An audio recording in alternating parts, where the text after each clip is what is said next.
We are people advocating cannabis education here at paceradio.net. The views expressed by the individuals during this broadcast are their own opinions, and they may not be the same as those of their group or other organizations they may be involved with. You are listening to Pace Radio Network. It's always 420. Turn up your radio. It's always 420. Let's burn another bowl. Hello, everyone, and welcome to the Pace Radio Network's 2021 Year in Review. We are live, and we are coming to you from the Pace Radio Network's and the Pace Radio Show's Facebook pages. Plus, we're on YouTube. You can see us there as well. And the show will be podcasted afterwards at paceradio.net. I'm Al Graham, and today I'm joined by our host of the network programs, and we're going to be talking about our guests that we've had throughout the year, as well as some highlights and lowlights when it comes to the cannabis news, as well as the psychedelic news that's happened during 2021. So, without further ado, let me bring in my fellow joint hosts here on the network. And I'll start off with Kim Cooper. Kim, as you know, who's been with us for Kim, you've been with me for 8 years. 8 years, man, doing the Pace Radio Show, which this is tonight, the Pace Radio Show, in place with a network special on top of the Night Pace Radio Show. Yeah, we've been doing this together for 8 years. And, we're coming up on 3 years for the launch of, going into our third year for the launch of this network. So that's really correct. Cool. It is. And this is actually our third annual review, because our first one was a shortened version. But, this is the third time that we've done this. And this is actually the first time that we're doing it on StreamYard and doing it live in video form. Yeah. So network special in the Pace Radio Show time slot. So sort of like our very first Pace Radio Show podcast.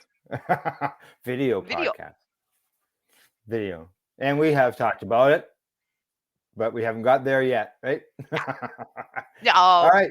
So all of our audience members that want a video podcast should contact Al Graham. Put it in the comments. Phil, put it in the comments. You know, anything put it you in the say, put it in the comments. You like the video podcast? Let us know. And any comments that come up, I'll show them. So, all right. From there, I'm going to introduce Tamara Cartwright to the program. Hello, Tamara. Tamara and I, we've known each other for 10 years, as far as first time we met, Tamara, at TY Expo. More like 12, Al.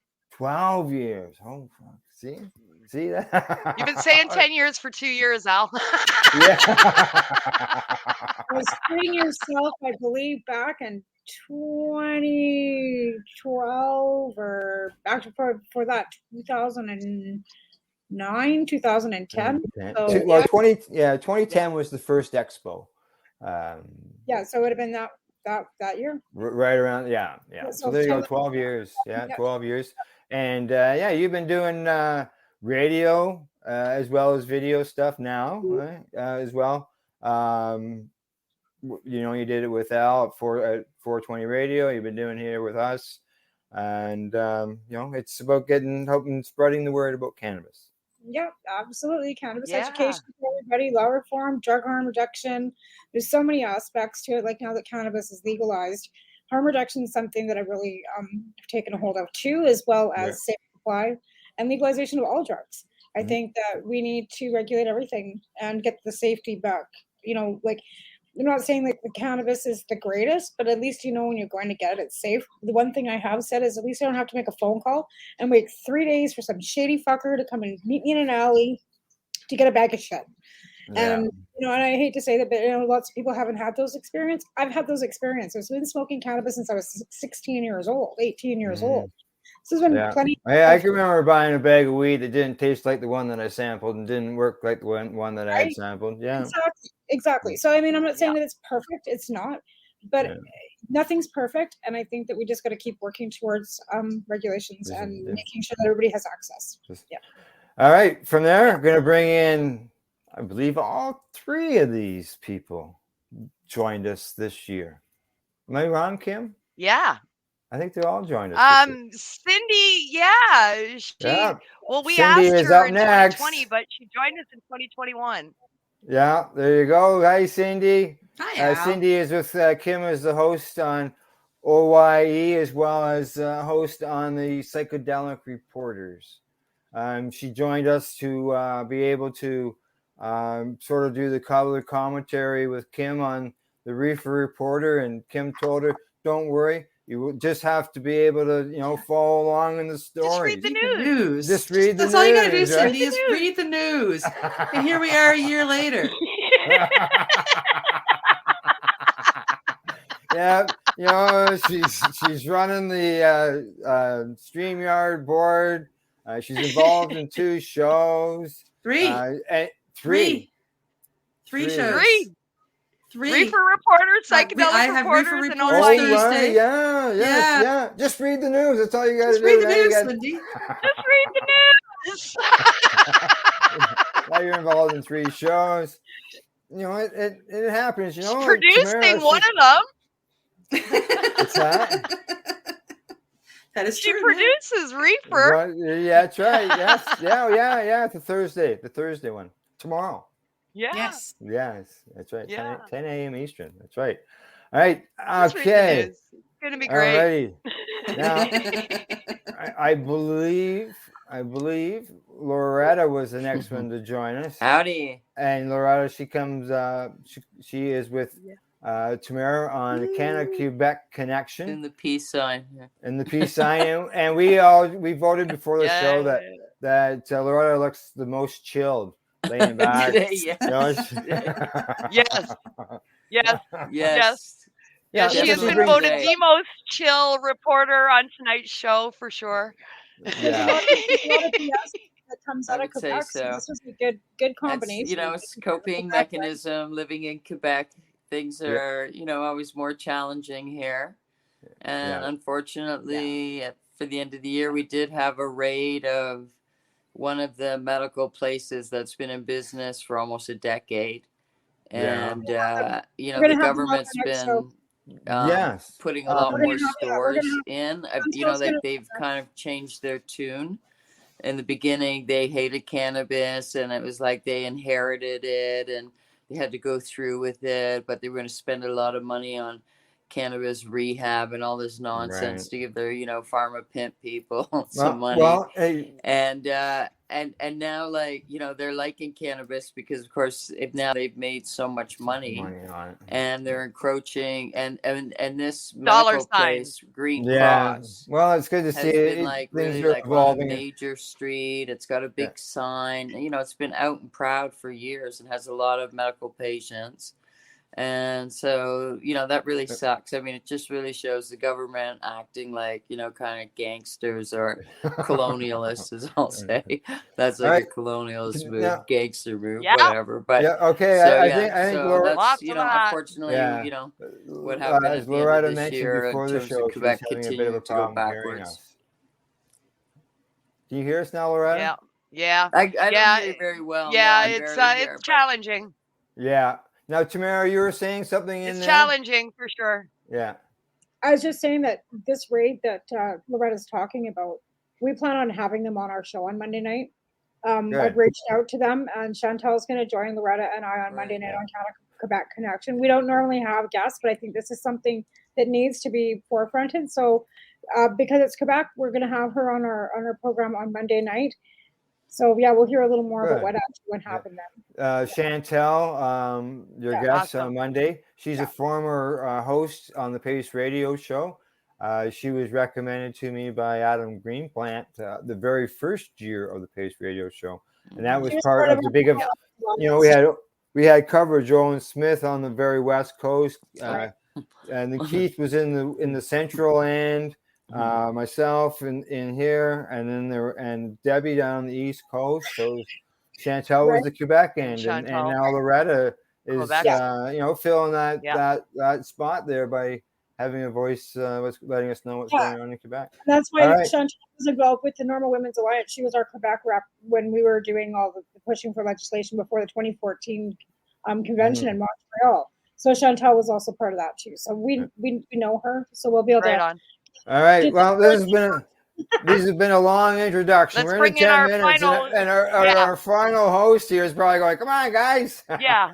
Oh, And we'd like to Yeah. welcome Ron Hey. McNabb to the show. Hi, Yeah. Ron. Sorry, buddy. howdy. I'm just sitting here enjoying listening to everyone chat. No Yeah, worries. good, Poor good, Ron. good. We didn't forget you.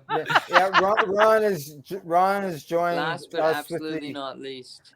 Ron has joined us as part of the Reefer Reporters. He's with Cindy. He himself, he was probably informed that he would just have to read the news as well. That is what we told him first off. Yeah. Yes, just read the news. Yeah. Yeah, I didn't Hi, believe it though. That's what we told him. Yeah. Just got to read I the didn't news, believe- Ron. I didn't believe it though. No. I didn't believe it. Yeah, don't. Well, you've seen what I did to Cindy, so. Yep. Firsthand seen it. So Kim learned that line from Al, because that's Al's line too. You just have to read the news. Just have to That read was the Al. news. Just read the news. Just got to read Just the read the news. well, I'm doing what I love. So Yeah, Yes. that's, all, you know, that's what counts. we have found that news is information. News is educational, informing people on studies or reports on benefits of something. Just recently the autism and the cannabis that's been out in the news. Getting that information out there so people know about it. Yeah, more and more stuff is coming out in mainstream news too. So Yes. it's nice Yes. to see. That's Yeah. exactly what that was. It was on CNN last Go weekend. in. Yeah, and it was carried in the CTV and CBC carried it here in Canada. And We unfortunately lost Maya this year. Yeah. Maya passed away in August, right? And she was 15. So we've lost Maya. Haley's still hanging in there, but we lost Maya this year. So it's it's not been a great year. A lot. We lost a lot. yeah, We've it lost has a been. lot in the last couple of years. Have been very, very trying. Last 18 months or so. A lot of legends. Yeah, I don't in have this community have I left. don't have a list of names. Maya was one that hit me the hardest. I'm just gonna. Yeah. Well, I know that It seems very hard to galvanize people. Like- If there's going to be any protests around this raid or whatever, like right now, it's like the worst possible time. But Oh, come on. Look at your also, great big people fucking like Mexico seem like protest with disconnected 75 to the people. issue, really, like in a lot of ways, when it comes to like you mentioned, Maya, tonight is talking about our guests that we've had on our shows in the past, and I know during your days of when I was producing your cannabis and coffee, before you learned how to run the board, to do it yourself, just like I'm thinking we've bounced that idea back again too, Al. I'm still working on that idea. We bounced back. Yeah. Okay. All right. Yeah. So I'm not the only one who thinks about things for a while. And as you can tell, I'm tech to fact. Right. And what is like, well, do I have time I'm for fucking that? tech to fact. So you know what I mean? Like, That's so, like Mike's. we Yes, gotta I'm not work just projects on chill. the Tech to fact. So But yeah, you that's- mentioned Maya, and you had Sarah on during during your time with cannabis and coffee. Oh, I had Sarah on quite a few times actually, and of course because I keep in contact with her. She's managing.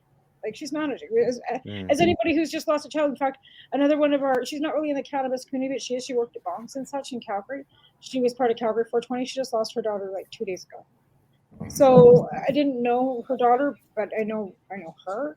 So this is, like I said, there's lots of parents that are losing their children. There's lots of children losing their parents right now. Like it's not a great world right now. But Maya really, like I said, Maya was really sudden. It wasn't expected. She was doing fairly well.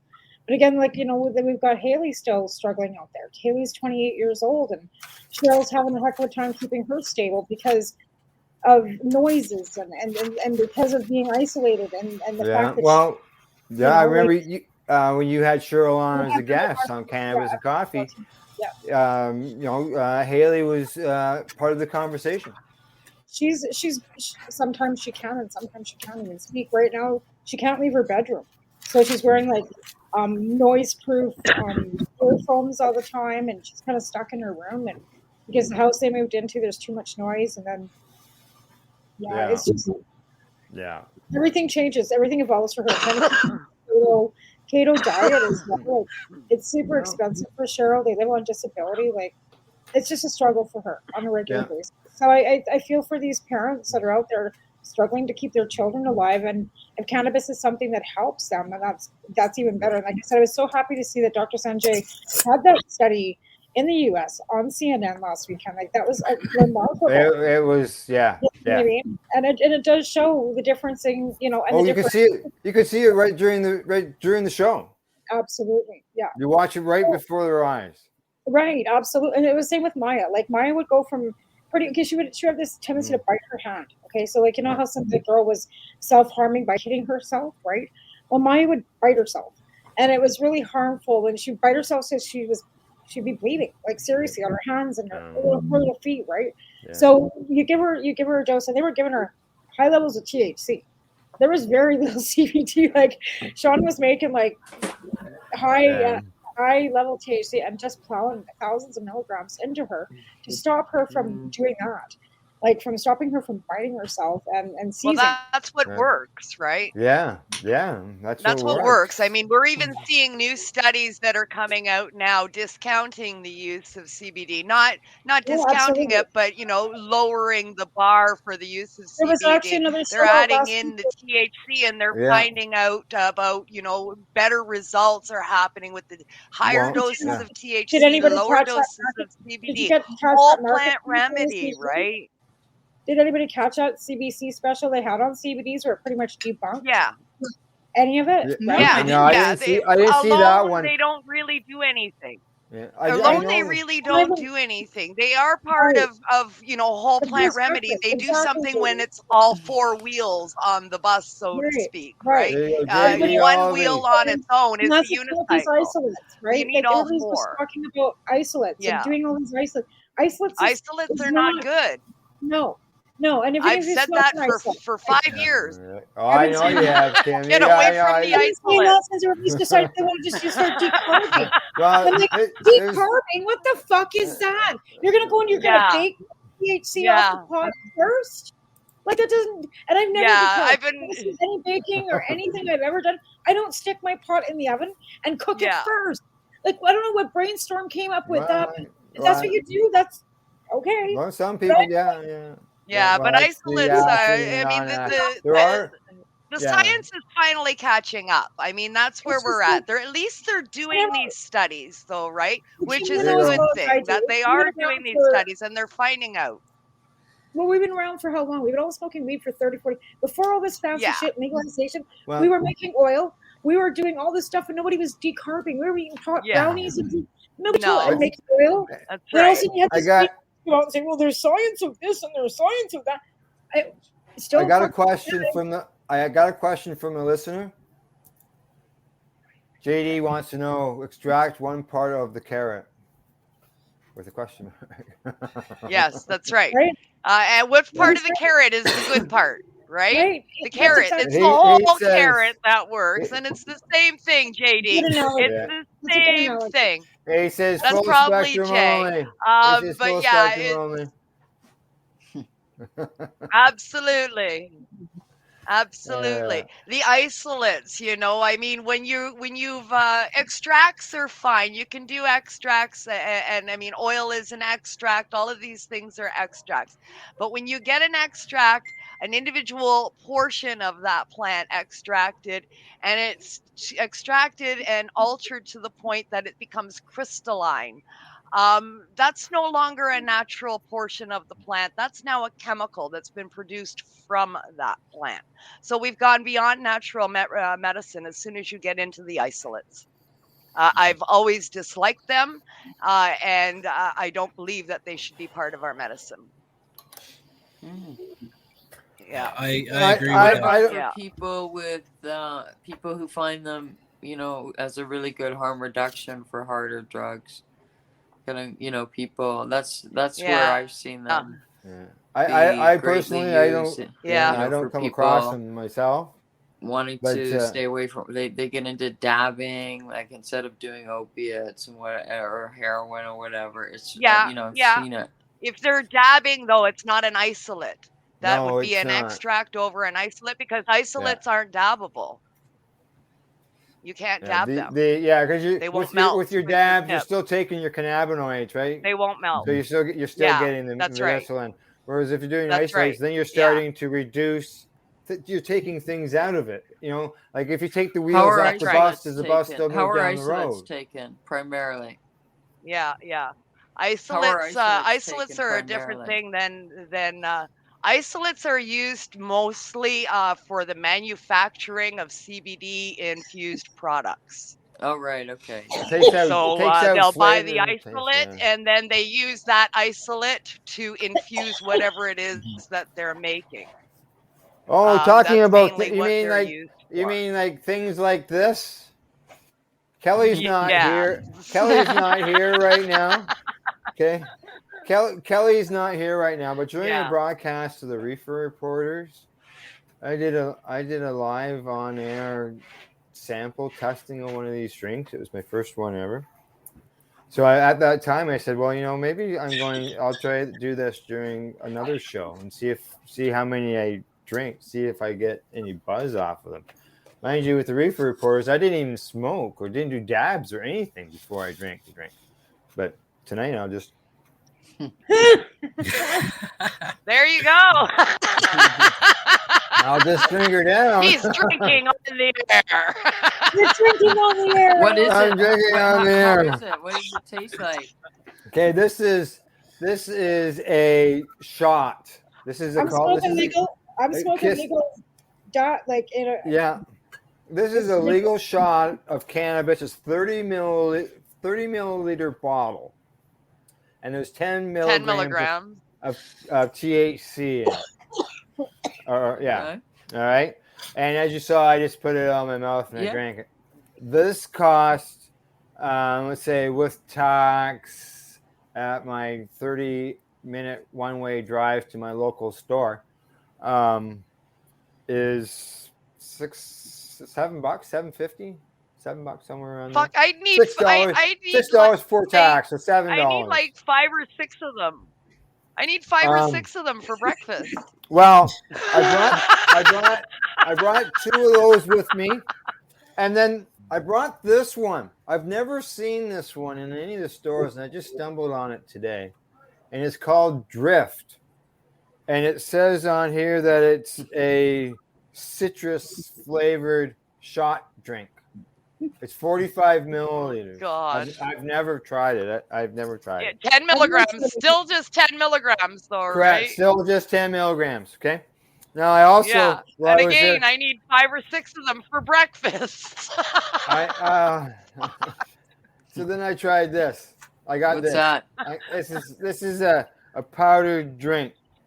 All right. And it's I couldn't believe it when I read on the back. It says here, contains the equivalent of 0.03 grams of cannabis. Oh, God. Okay, so this is a powdered drink. Okay, so tonight I'm gonna have this drink. It just goes into a water bottle. Right? So tonight I'm gonna give these a try, and then as JD says here, I take Legacy 420 iced tea instead. Now I don't like ice. Yeah, no shit. No Okay, shit. and I'd take anybody's gray market instead over that instead. Yeah. Absolutely, 100%. So what I'm gonna do? Here's a question: who's shopping at Legacy 420? Who shops there? Lots of people do. No. JD Elver does. Yeah, a lot of people do. Here's my question then: are they charging you GST and PST? Oh, I have no clue.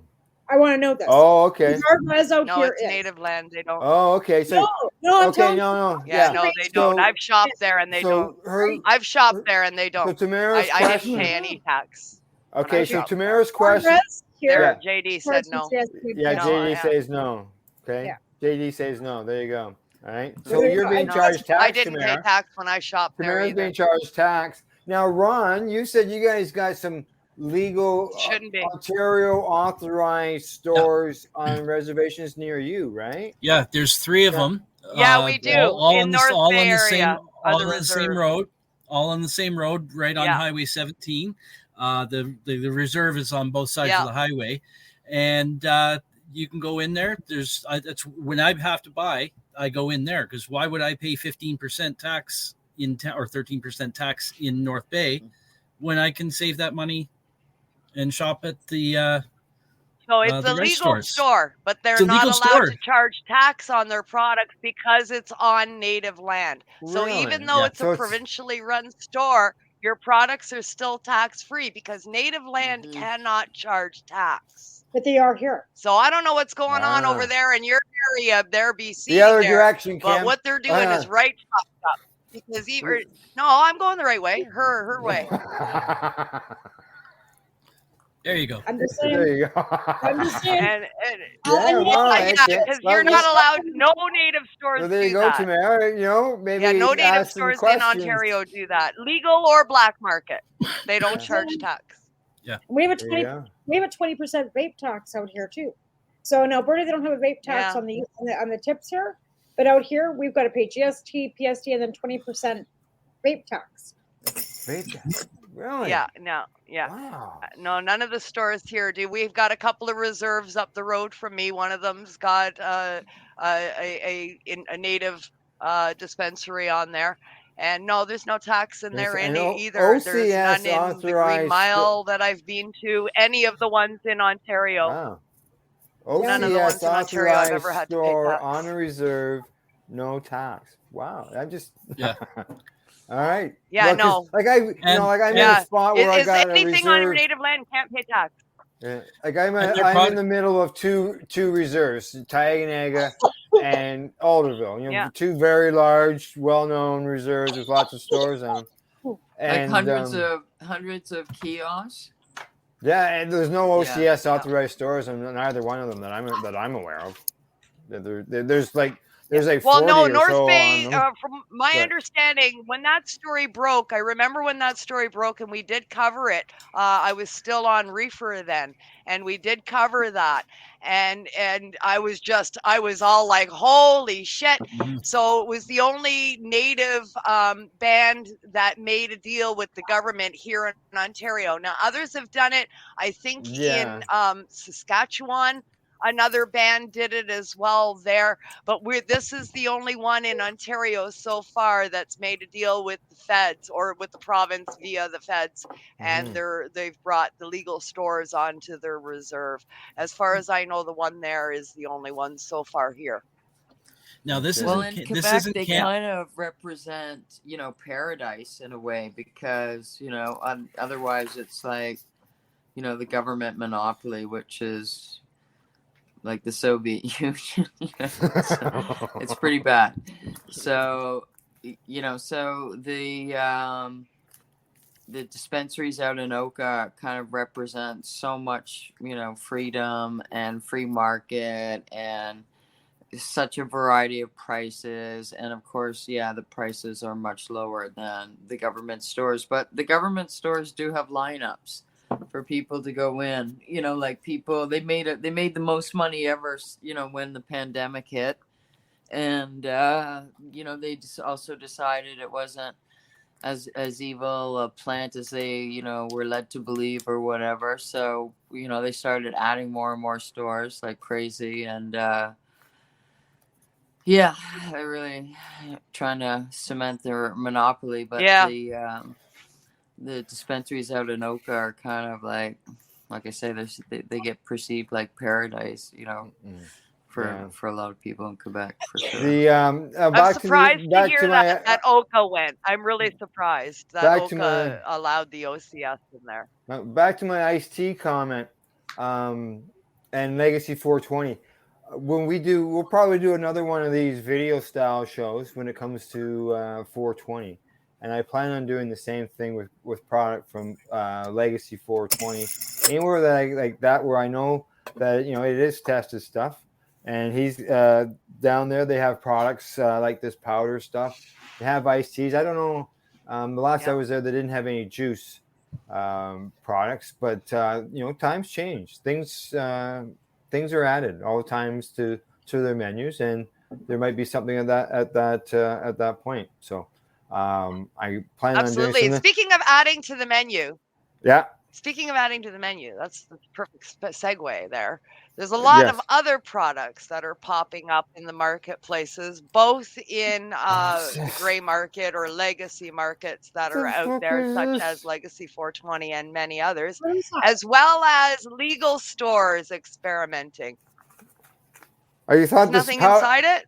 Well, I thought I was gonna pour out the powder, but it looks like here we go. It looks like a piece of Wrigley's gum.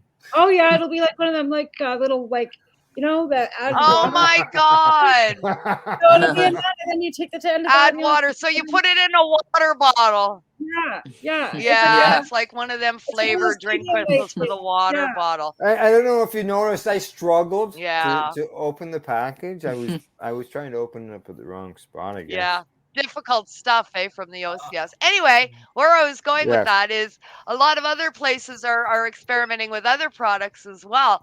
And Cindy and I have been watching the evolution of that space. And of course, I'm talking about psychedelics.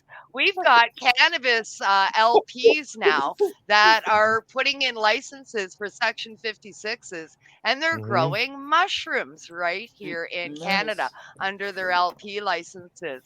And they're getting on board with all kinds of company expansions and legacy market. Well, they've been on board with that for several years now. I've been buying chocolates and edibles infused with psilocybin for several years now. And so Cindy and I felt the need to launch that space here on the network. Yes, you did. You come up with a vengeance on that, didn't you? You come up with oi. Open your eye. It was oi. Oi! The theme song going to be from from AC/DC. But the oi! Yeah, absolutely. I look at it as a version of the Pace Radio Show where it gives an opportunity for patients and others in order to come out and tell their story. Yeah, absolutely. And that's what the two of you guys and that's exactly it. Yeah. Yeah. Oh, I think there was a pull tab or something I was supposed to do with this. Yeah, it's been great. Excuse me. Al's still struggling with his drink. He is. That's what I'm giggling at. I'll be right back. I have a yapping dog. Yeah. Okay. Yep. Okay. So keep going. Yep. No problem. Your first show. So pulling Cindy in. Yes. It was a perfect opportunity because we were both on a journey with psychedelics. And so I started playing around with the idea of doing an interview show, much like the Pace Radio show that I've been doing with you for all these years. Yeah. Well, let's interview people in the psychedelic space. There's a lot of people out there that are in this space now. So we launched Open Your Eye, and Cindy's been marvelous. Doing all of the running of the board when I can't and taking over on a lot of the duties. Producer extraordinaire she's turned into from joint host, that's for sure. Read the news, Cindy. It's been marvelous. Read the news, Cindy, and look at you now. And then, of course, from there, we couldn't stop there, and we had to launch the second show with Psychedelic Reporters, which is a sister show to the Reefer Reporters. So covering all of the mainstream media news. And man, there's a lot of companies jumping into this space and exploring psychedelic medicine and making products all over the place. Yes. Yeah, I live literally a 15-minute walk away from one of the licensed producers here in Windsor, Nova Scotia, who has their section 56 to grow and research psilocybin. So I'm still trying to work myself into getting a tour. Fingers crossed. Great. Okay. That'd be nice. Be nice. Or even if you can't get a tour, even if you get some an interview with them. Yeah, somebody, to get some, to get that out there that they are getting involved in it, because there are, as you said, there is more news all the time. You two were talking about a news show on psychedelics, and at the same time, I was looking at how much psychedelic news out there was to create a news show, and then bang, Yeah. just the three of us Oh, just it was sort the of perfect collided storm. together, and bang, Yeah. it It was just born, and happened. it just happened. Yeah. Well, it got to a point when we were trying to pick a news meeting story of the for minds. for Open Your Eye that it's, it used to be quite Yeah. easy. Like, I mean, like, there would be one story in the last few days. It's like, okay, well, we'll do the newest one. And now, I mean, like, I even noticed that tonight when I was researching for Reefer Reporters, the psychedelic news that has been out there since we, took the holiday break. So it's becoming mainstream, and it's not just psilocybin that's becoming mainstream either. I mean, there have been news stories about ketamine, and there's been news stories about ayahuasca, and there's been documentaries on iboga of as in the last couple of years that have opened a lot of eyes. No pun intended, but it really works. And that's what drew me in. Like, I mean, and it's been really amazing to have that journey alongside having this journey with the radio station too. Lycopene was something that actually they had on the West Coast back in the late 90s. That somebody that I won't mention his name had set up in Vancouver, and they were trying to work with heroin addicts and trying to use Lycopene back then.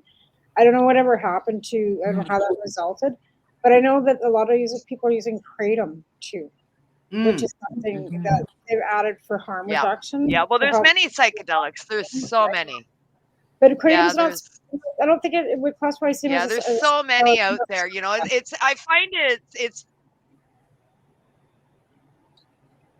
No, I find it similar to cannabis in a lot of ways. The last year of researching this kind of stuff, I think I got a lag. I think I just stepped on you. I'm sorry. The last year of researching this kind of stuff, I find it so similar to cannabis, where there's different plants that are out there are so similar to the different strains of cannabis. I mean, we all know that struggle. Find the right strain that works for you with cannabis. What's right for one isn't right for another. And, sometimes it can take a very long time to find the strain that's perfect for you. For me, it took many decades, but I finally found it. But it's akin to that. The different products that are out there will produce different results for different people. And there's a wide variety of plants, fungi, and animals that are psychoactive. And they all turn on different receptors in your mind, and you've got to find the one that's right for you. What works for one doesn't work for everybody, but that doesn't mean your journey's over. You should keep looking. Yeah. Well, absolutely. I mean, like, and that comes with, even watching mainstream media from what we're reporting or the people that we've had on the shows. You see that. I mean, like, I learned about iboga by watching Adrienne or Patrick, like the patients in the documentaries, and they were taking iboga. I learned more about ayahuasca from a guest, Karen Cook, that we had on the show, who taught us a lot about ayahuasca. I mean, she came out with a lot of really great information. Gareth Moxie came on and taught us a little bit more about iboga.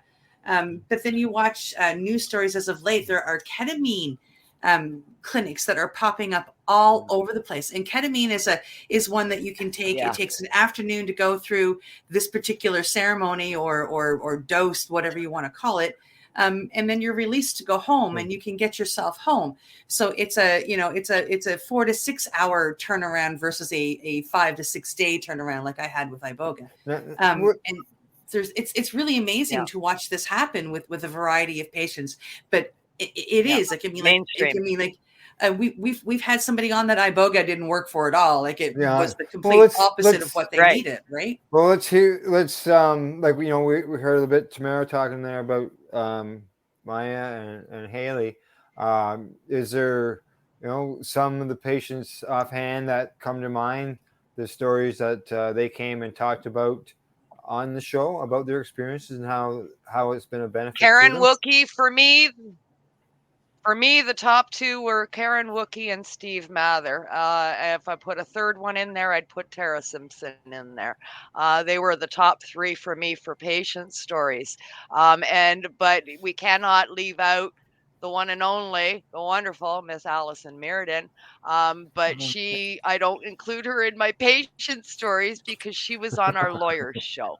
And our lawyer's show was our top rated show that we have had since launching OYE. It was watched by literally hundreds of people, and it was very exciting to have that kind of backing for one of our shows and viewership for one of our shows. Shares and replays went beyond that. The information that we had on that show was spectacular. We had 3 lawyers on, well, 2 lawyers and an up and coming lawyer that was just about to pass her bar. Soon to be lawyer, as well as patient and advocate Allison Mearden, who the lawyers were putting in for her papers for her Section 56 for psilocybin. So it was an excellent show talking about the patient side, but also the legal side.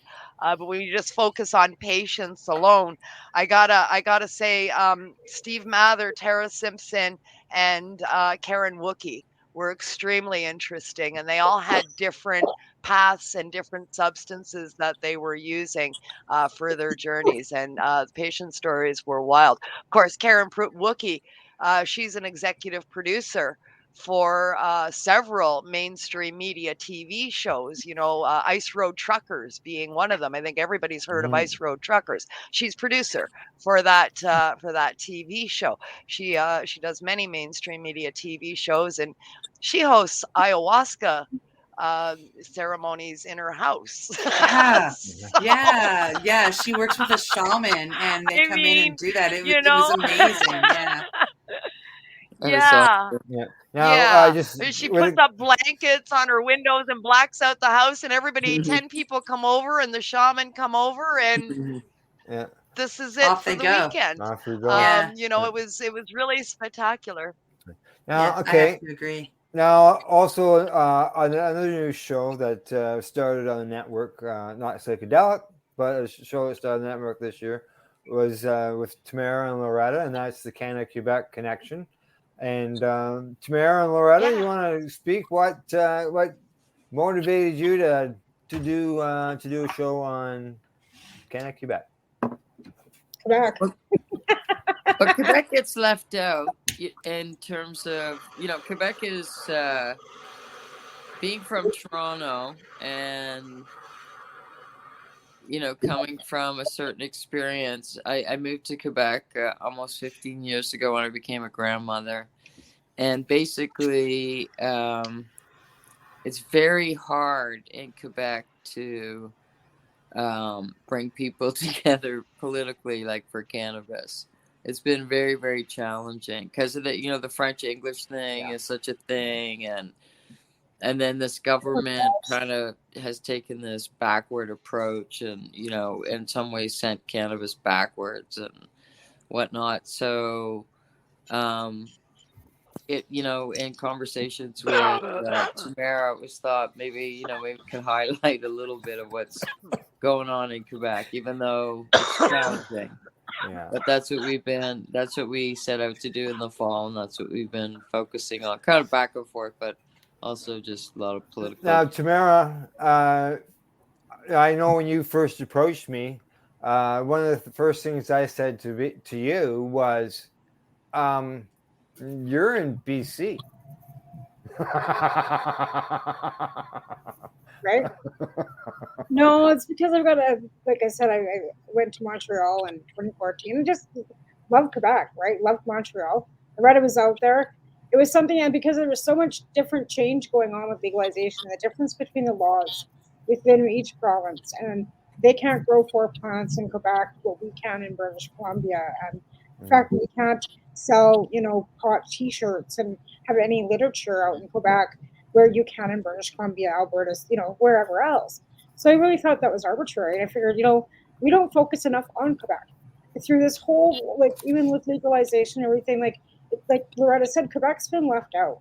So because I have this love for Montreal, and Loretta's there, and she was actually trying, and we were talking about her taking French and the fact that we're not bilingual. So there's a lot of language, issues too, and the fact that The language laws in Quebec too are changing, and they want, and because they're putting federal legislation, they really want us all to learn to speak French, be bilingual.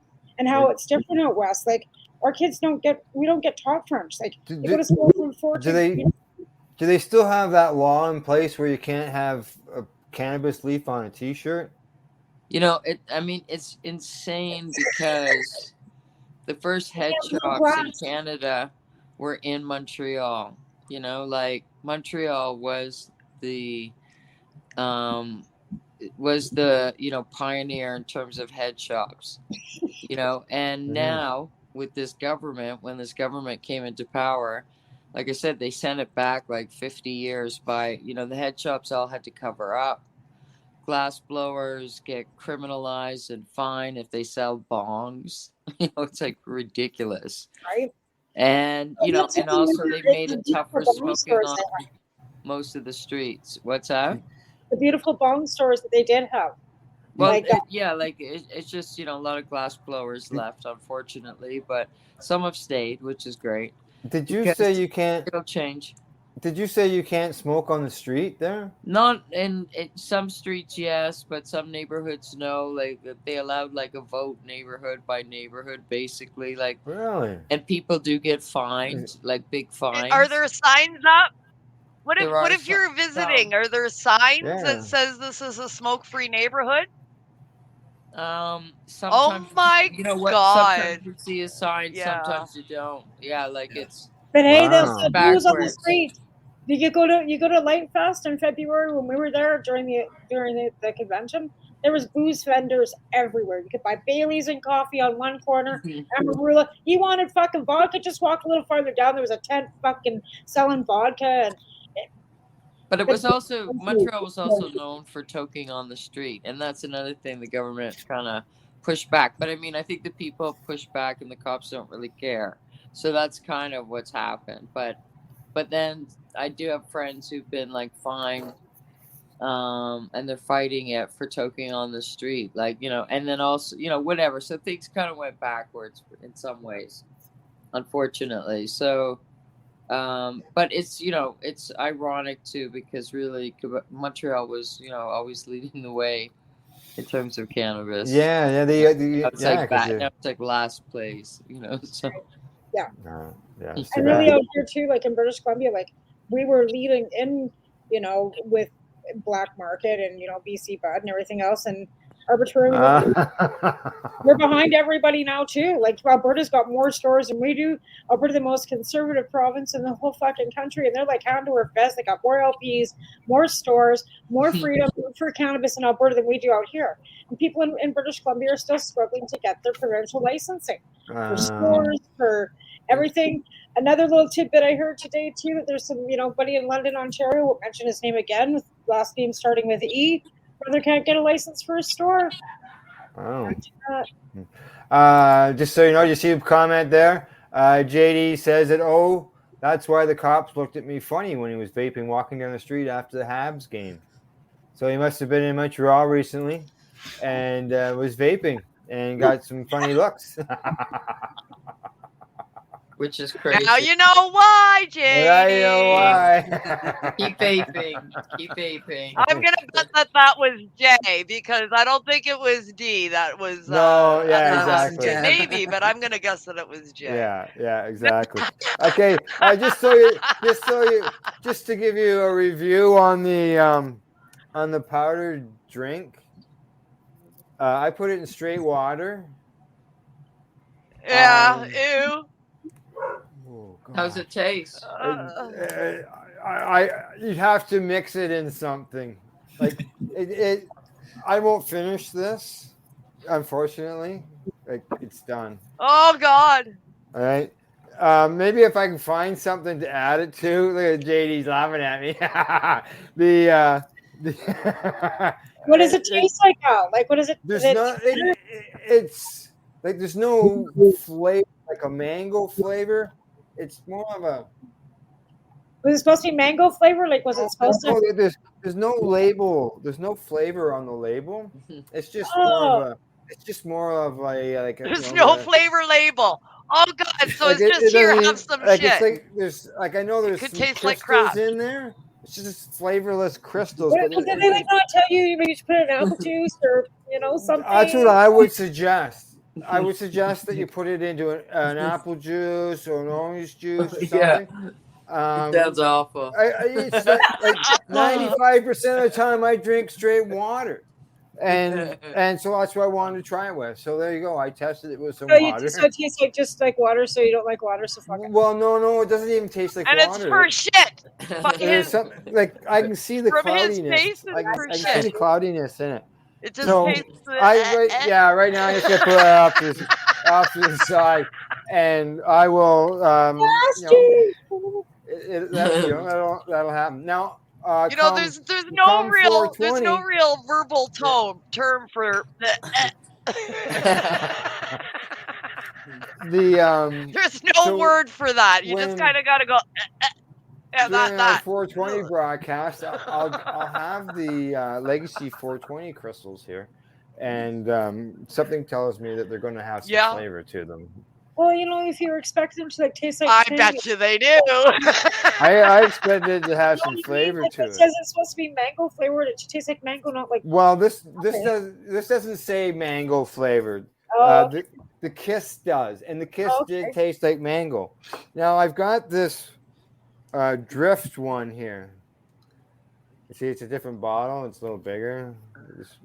Don't go overboard, Al. You might fuck. That's well, they warn you on that. They tell you on the Kiss one says. How many shots a day, Al? How many shots? They say on the Kiss your one dosage.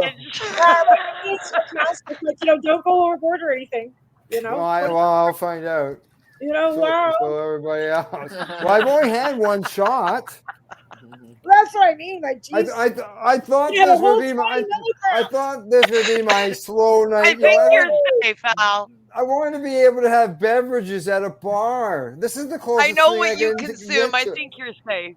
But to be fair, a beer is like 4.5% alcohol. So because they have to keep it regulated, you can't have a beer that's 100% alcohol. Even like Everclear's like 99.9. You're not supposed to drink it. You go blind on that shit. Okay. So you know what I mean? Like. This one's supposed to be, yes, yeah, I know what you mean. This is supposed to be citrusy flavored. So maybe that's the thing. Like, you have a 6-pack of beer. So you need a 6-pack of that. I know. I asked the guy today when I was buying this Kiss. I said, "How many can I buy?" Like, because I know there's limits, right? And he says, "Well, as many as you want." Oh, really? He says, "Oh, you can buy 30, 40 of them if you want." Oh, right on. Now I seen something that says you're allowed 2.1 liters in total. I don't know, but that's what I had read. 2.1 liters. So I figured that's like 70 of these because there's 30. Yeah. Wow. There's 70 of these would take to make 2.1 liters. Okay. So that would cost. That would 70 of those would cost you like $500. Holy. Wow. Yeah. Now these drifts are 50% more that's in them, but it's still only the same amount of THC. So really, it dilutes the amount of THC that I want in the drink. How do you feel in the first one? Are you feeling anything? No, not really. It's 10 milligrams. I know, just it's 10 milligrams. Hey, listen, I would feel 10 milligrams these days. Now, feel 10 milligrams. Yeah, like, he wouldn't. Now, he would. Somebody has told. Do you feel anything? Like, let's be fair here. Like, if you do, you do. If you don't, you don't. But some people would fucking kick them in the ass. I don't know. The difference this time is last time I wasn't choking while I was drinking. This time I'm choking this time? Oh, yeah, I got the dab. Yeah, mix it up. So I'll taste this stuff. It doesn't smell like an orange, but it's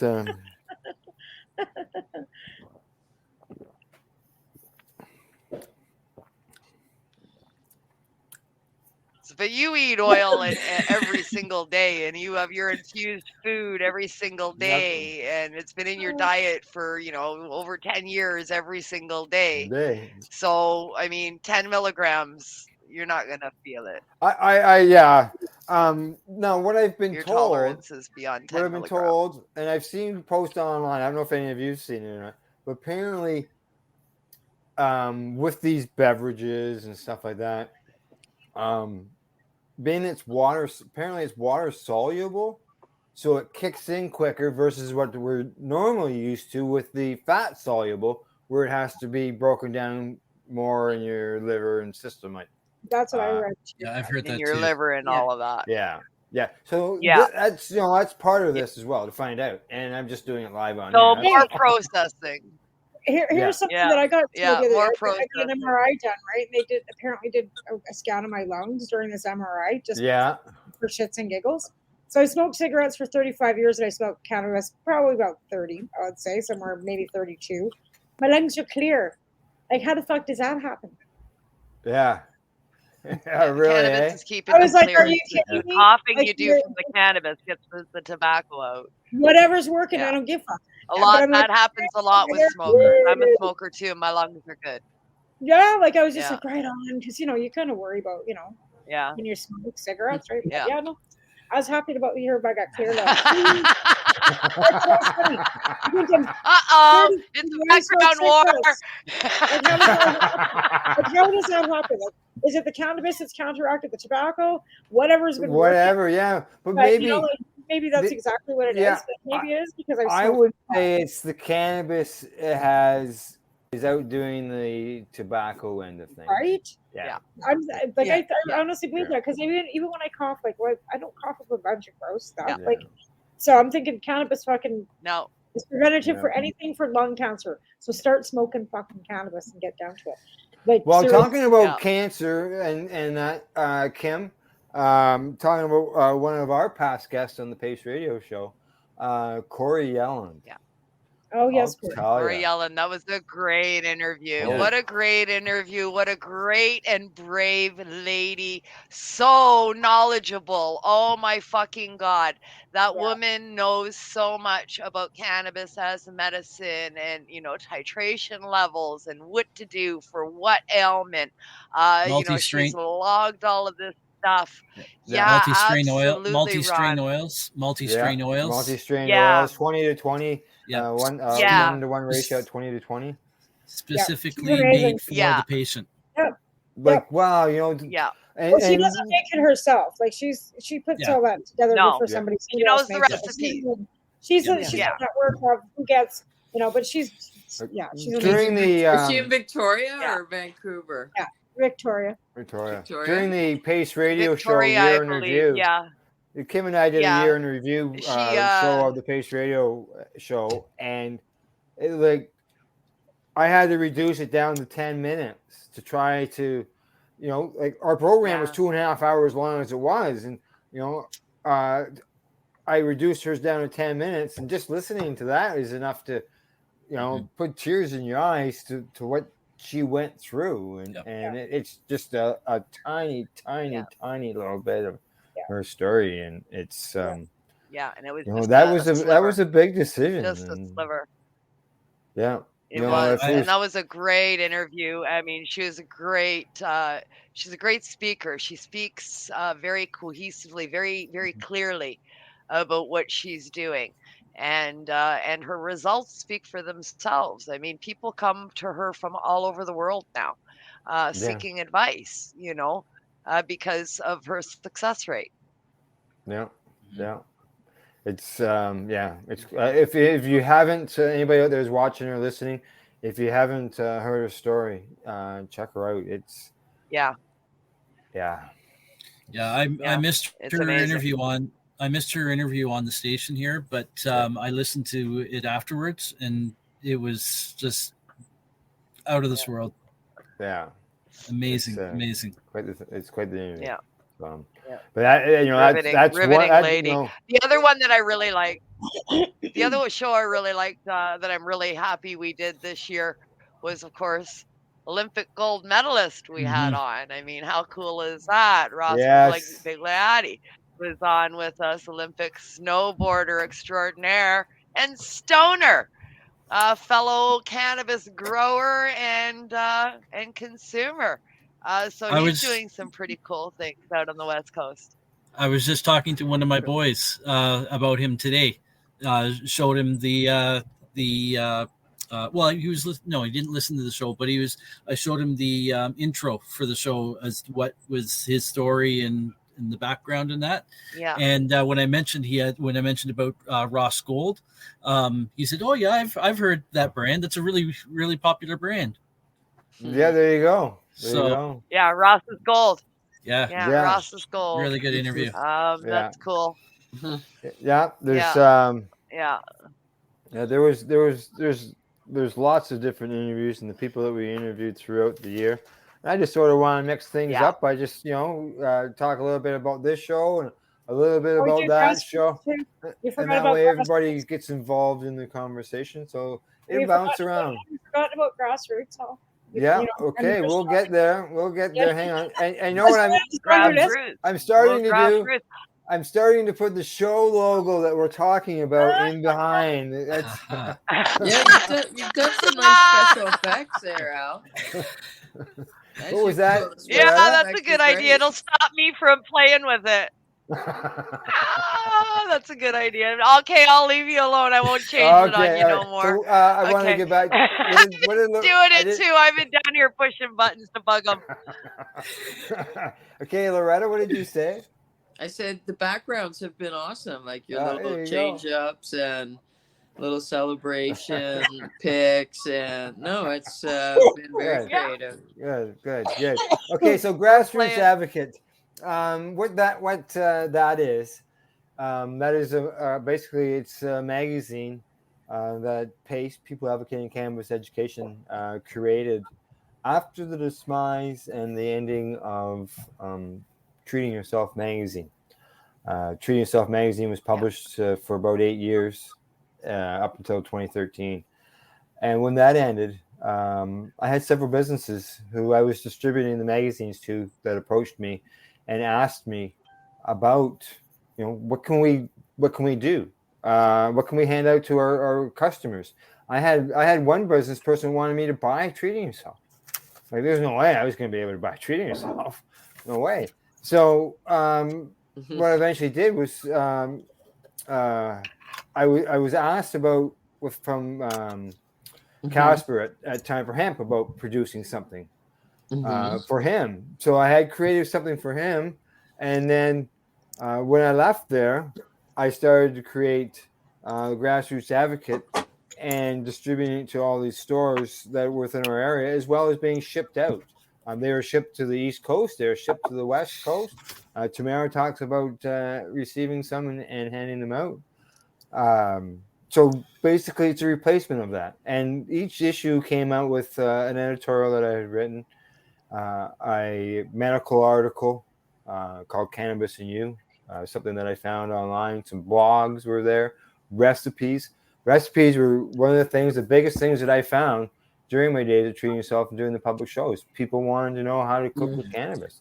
So recipes had to be included in there, as well as information where people could find compassion centers or get signed for licensing for your personal grows, all that type of stuff. It was like a directory.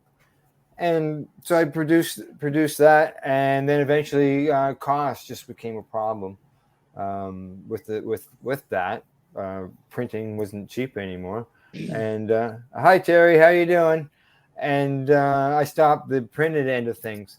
And I thought, well, hey, we got all this stuff. Why don't we turn around and turn it into video? And I talked to Tamara, and Tamara wasn't doing a broadcast at that time. She was on a hiatus. And I said, hey, are you interested in coming and do something with me with Grassroots Advocate? Because she wasn't even doing cannabis and coffee at the time. No, because Al had shut everything down or something. Yeah.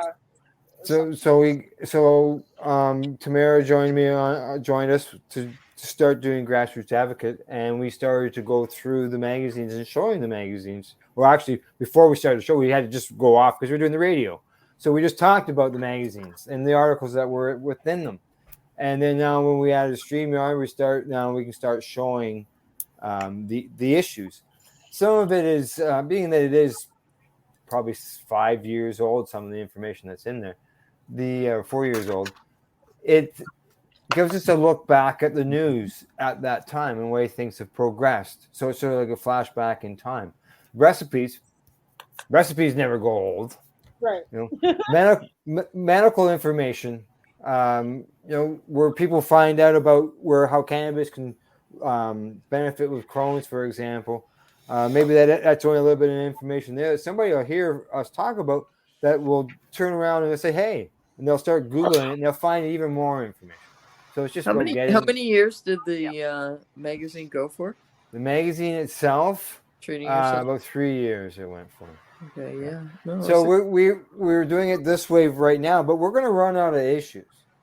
And Tamara and I have talked, little dabs, drips and dabs here, and about doing once those end, going forward, and doing something similar where it's a video magazine, or it's some type of magazine, cannabis magazine that's online that people can watch us do, and I'll still get it done in PDF form so that people can still download it, and that way people can still have access to it and the whole bit. I just won't be able to, afford to be able to print them, but the information and all that will still be there for people to be able to print off for themselves if they want. Wow. Recipes and content. Absolutely. And, online magazines are everywhere. Online magazines are all over the place now. Yeah. So we end up in the end, Pace is covering. We're doing writing with the magazine. We're doing radio with the radio shows. Everything's out on radio, and we're doing stuff basically like TV by doing this through StreamYard, and it's just all been a growth and evolution. And not just with cannabis. That's right. And now with cannabis, is not with just the psychedelics as well. And this past year, 2021, has been a major growth with that when it comes to the video end of things, because everything is basically gone over to the video format. Yeah, for sure. And then we're putting the audio out onto the radio. Yeah, this looks great. So it's I know I'm like, not centered and whatever, I'm all over the place, but that's like my arty side. Got my face, like an art thing. You see it as like an art thing.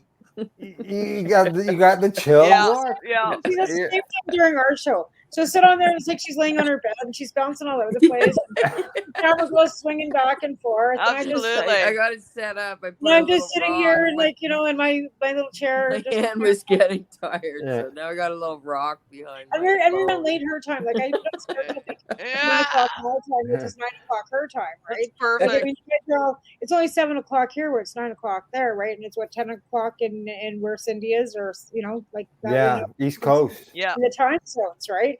So meanwhile it's 7 here. So by the time we go on the air, it's 9 o'clock in Montreal. By the time we get off, it's like she's bouncing off. She's tired, like what I mean. Yeah. Somebody's up all day. So that was like. Well, let's basically lazy and have to lie down a lot. She needs a nap. We should cover Ron. Yeah, we should cover Ron. We should cover Ron too. I was just gonna say, I with the creation of all of these new psychedelic shows, that put me on 2 brand new shows. Plus, I was doing Tonight's Show, Pace Radio Show. Plus, I was doing the Reefer Reporters, and it got to be a whole lot on my plate. And I knew I had to let something go. So I made the decision to drop. Oops, sorry, Al. I did it at the same time you did. I made the decision to drop Reefer Reporters. So I went to Cindy and I let Cindy know. I said, hey, so you having fun reading the news? And she said, yeah, it's been great. I said, oh, that's awesome, because I'm going to leave now. And she said, what the fuck are you talking about? Yes, I went. So we had a talk, And she decided that she could handle it because I talked her into it, and I told her she could handle it. And look, she's doing great. I was right. So she's running the board and she's doing great. And I said, okay, She's so doing we have awesome. to recruit you, a brand new joint host. I said, so now you have to go out and find somebody just the way I had to go out and find you. So we talked about it, and then Al talked about it, and we all talked about it, and everybody kind of said simultaneously, hey, what about Ron? Yeah, Ron. I saw Ron as a person that was passionate about what like ourselves. Ron was always commenting. Yeah. Always he was commenting about the news. So I know he was listening to the news. He was posting some news, and I saw passion in him. So and passion sometimes you just can't be taught, but you can be taught how to do a board, how to run a StreamYard board. I can do it. Anybody can do it. Yeah, there you go. Right. If I can learn to do it, everybody can do it. Yeah. I'm already somewhat tech savvy. Yeah, what was that, Cindy? I'm not sure. I said, even though you brought him in to just read the news, or we brought him in to just read the news, I've already been teaching him how to run the board for Reefer Reporters. Just in case. That's right. That's right. Yeah. Cindy's doing 3 shows, right? Yep. Yeah, and Tamara's doing 3 shows. I'm doing 3 shows, but yeah, there's I'm doing 3 it's shows. a lot of work. People, like a show that's an Yeah. hour or even an hour and a half long. There's so much time before that, Yeah. and then there's time after that as well. So it's not just that short little time. There is a That's little right. time involved in it. I'm talking about It's prep shows. work. I'm gonna talking about shows. I don't know if I actually before we switch shows again. I got to throw a question at Ron, being that as far as the news end of things, have you found since doing the news, and I know that others that have been involved, like Craig, when you did the news, you find that you're learning more because you're seeing all this stuff happening. Yes. When I post news stories to IWK, I'm reading those posts. I'm not just grabbing a link and throwing the information up there. I read everything. Right. And same thing with the posts for River Reporters. I may not read the whole thing all the time because I'm posting the story the night before, but some of those stories are ones that I've posted to the IWK group. So I've already read the story and I'll reread it again. And so, yeah, I'm learning so much more, and I wish my memory was a little bit better. But I remember where to go get that story. I remember like, it was probably, I think it was like 3 weeks ago, and I can go back on my phone and find it. Right. Well, talking about some stories, some stories offhand. Just this year alone, when it comes to cannabis legalization, 10 U.S. states have introduced laws this year to deal with cannabis legalization, and some of it included a medicinal end of things. As far as countries, these are some of the stuff that we've reported on. Mm-hmm. All right. Italy, St. Lucia, Morocco, Peru, Rwanda, Switzerland, Malta. And if Kelly was here, we would all have a big laugh about Mexico as well, because Mexico's just been ongoing. Mexico! Oh my God, Mexico! Now, unfortunately, Kelly was planning on coming tonight, but I got a message beforehand that she couldn't make it. She was disappointed, but I know that she'll be here the next time. I think the first news story we read that said Mexico is going to legalize cannabis. It's on the table. It's going to happen any second. Was like, what, 4 years ago? And it said we're still on the end of that cliff going any second for like over 4 years now. It's just, it's still ongoing. It's ridiculous. It's past ridiculous. It is. When your Supreme Court rules more than one time. No, it's because of the cartel. That's exactly I wouldn't doubt it. it's got absolutely everything to do with gangs, and they cannot legalize in Mexico. They do. People will die. Yeah. Just saying. We got a message from JD. He says, "You're all so awesome for what you do and the messages you get out there. I wish you all the best for 2022."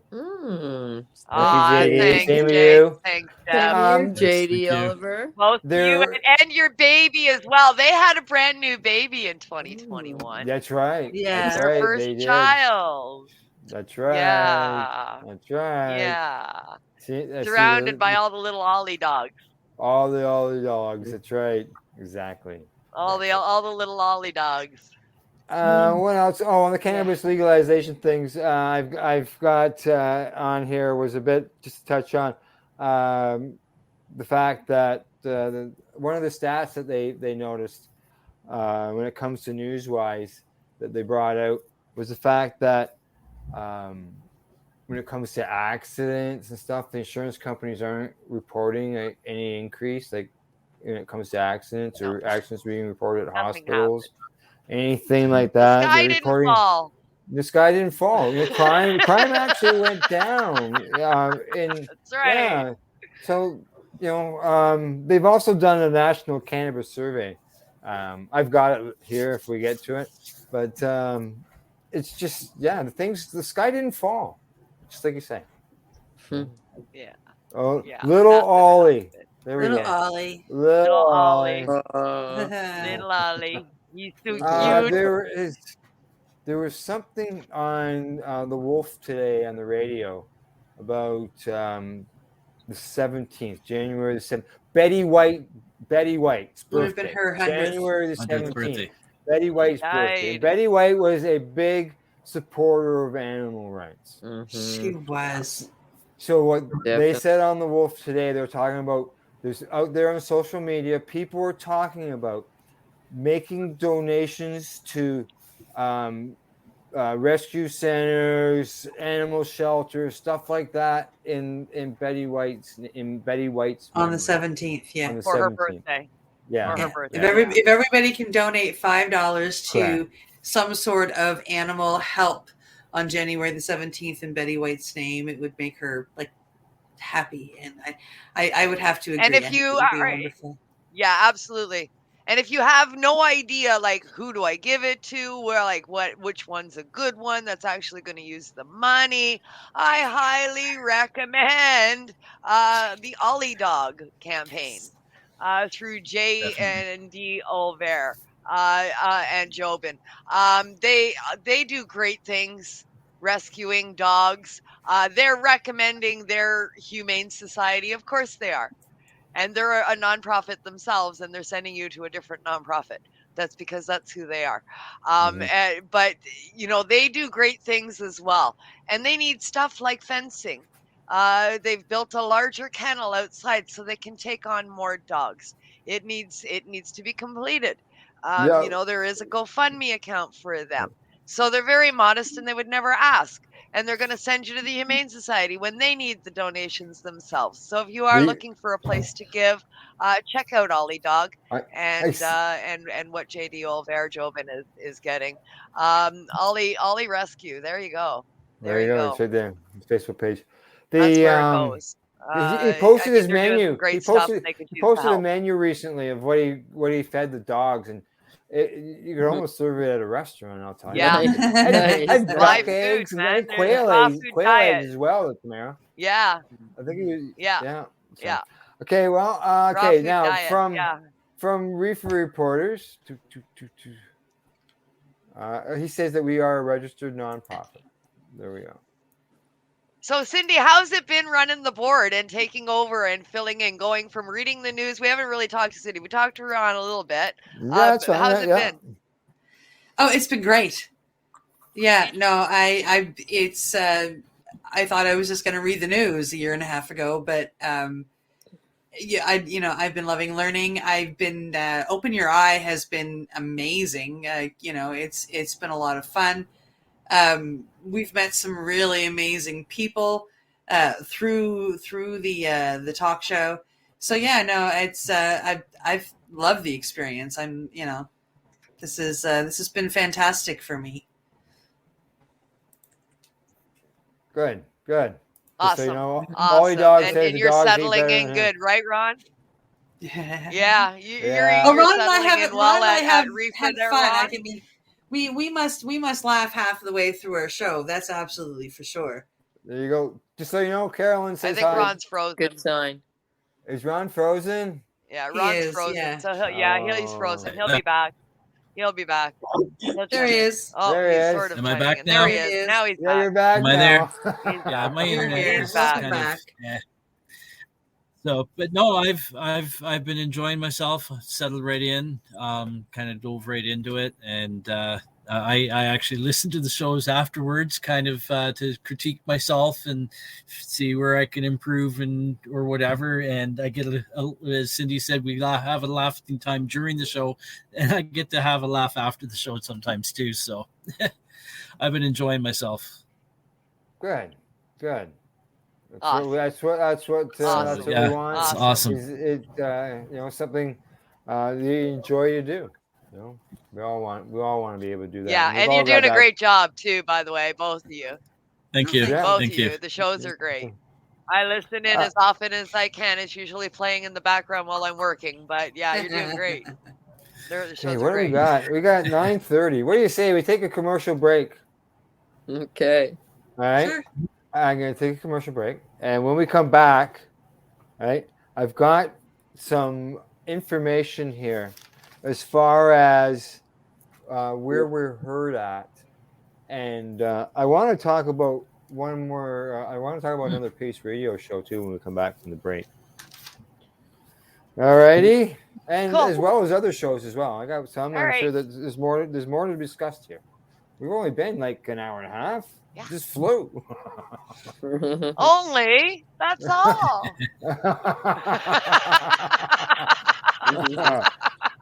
All right. Time hang flies on, when you you're know. having fun.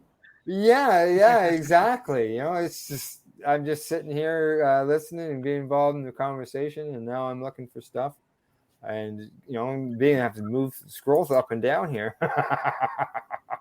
All right, we're off to break. It's time to hear from our sponsors. This is the Pace Radio Show Network's 2021 Year in Review special broadcast here on the Pace Radio Networks and the Pace Radio Show's Facebook page, and we're also on YouTube as well. We'll talk to you shortly. You're listening to the Pace Radio Network here at paceradio.net. Growing your own vegetables, flowers, or even medicinal plants can be a challenge without the right equipment and proper know-how. At BMA Hydroponics, not only are they your urban horticultural experts and suppliers, but their staff holds the customer's needs paramount to making a sale. Family-owned with decades of experience and knowledge, they offer free advice in person, by phone, or email. BMA Hydroponics wants to ensure you have the advice you need, which is why you'll find tips and tricks on different ways to grow, like wick, ebb and flow, drip, or aeroponic system, as well as other helpful links at bmahydroponics.com. If you can't find what you're looking for, just let them know, and they'll do everything they can to get what you're looking for. At BMA Hydroponics, each staff member also possesses a federal exemptee MMAR license, making their strong suit empathy, experience, and dedication to their customers. Because when you know how to grow, you'll have results that make you proud. BMA Hydroponics in Belleville, Ontario. Visit bmahydroponics.com. CP operates a medicinal cannabis signing clinic. If you want to grow your own medicinal cannabis and are located anywhere in Canada, then I'd like to suggest that you give them a call. They can be reached at 1-613-967-9888. That's 1-613-967-9888. And grow on with CP. Pace Radio is the people advocating cannabis education radio network.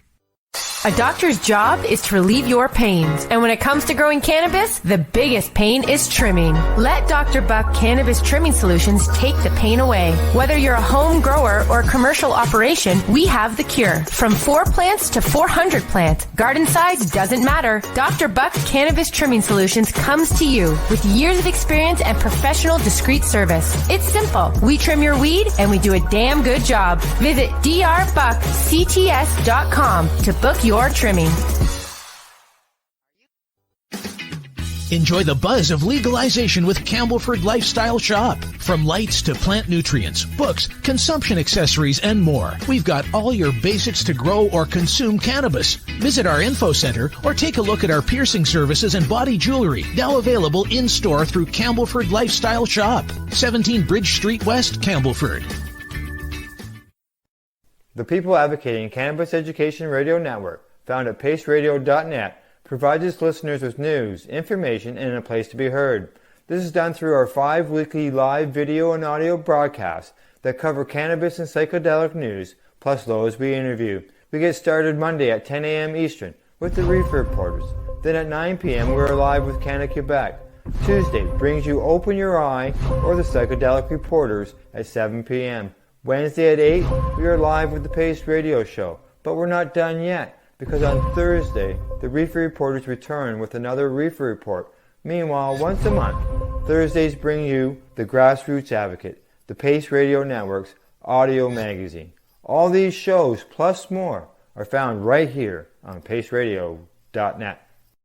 At Legacy 420, we believe in being different. Experience the difference of quality control. Our lab provides tested formulations for all of our products. Experience the difference in trust. Our customers can trust that we are following up-to-date COVID precautions for their safety. Experience the difference in accessibility. We're open 7 days a week. Please visit our website, legacy420.com, or contact us for curbside pickup as well as nationwide mail order shipping. Legacy 420 values overall wellness. Come and experience the difference of Legacy 420.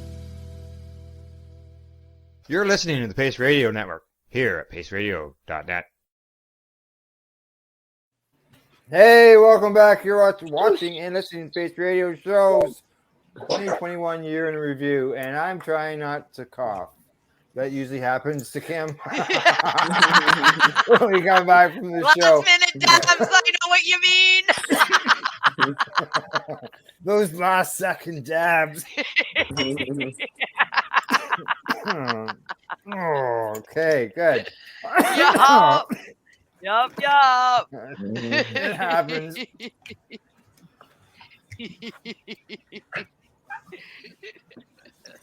Okay. As I mentioned, Reverend Kelly is not here with us tonight, but she did post a note today to let everybody know that I was going to open a container of cannabis that was packaged.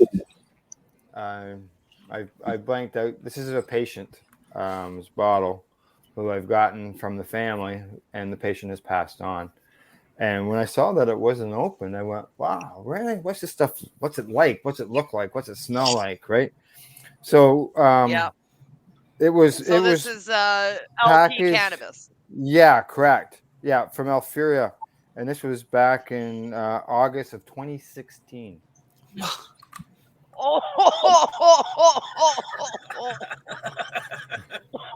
So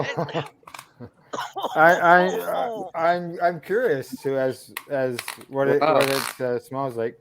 It's called Treasure Island. Okay, and when I opened it up, I remember that strain.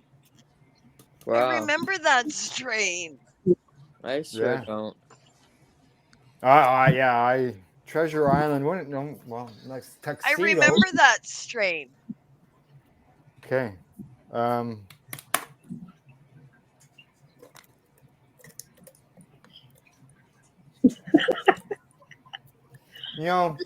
Really? I'm surprised it doesn't smell super moldy smelling. It doesn't smell like anything fresh. It's not? No. It's probably Try break open a bud. Break open a bud. Is it bud or is it shake? First of all. And see what happens if you break one open. Does it crumble or like it? Stick a fucking Bovida pack in it's there. Not. It's not super. For a week. Here's the. Here.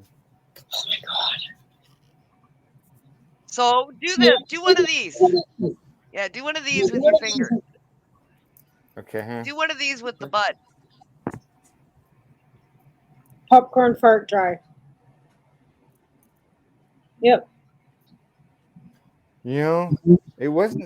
It's not. It's actually not bad. They're little nugs. It's not powder. Yeah, really. You know, I'm surprised. It's not dry like dust. I've They're little Yeah, I was balls. expecting dust.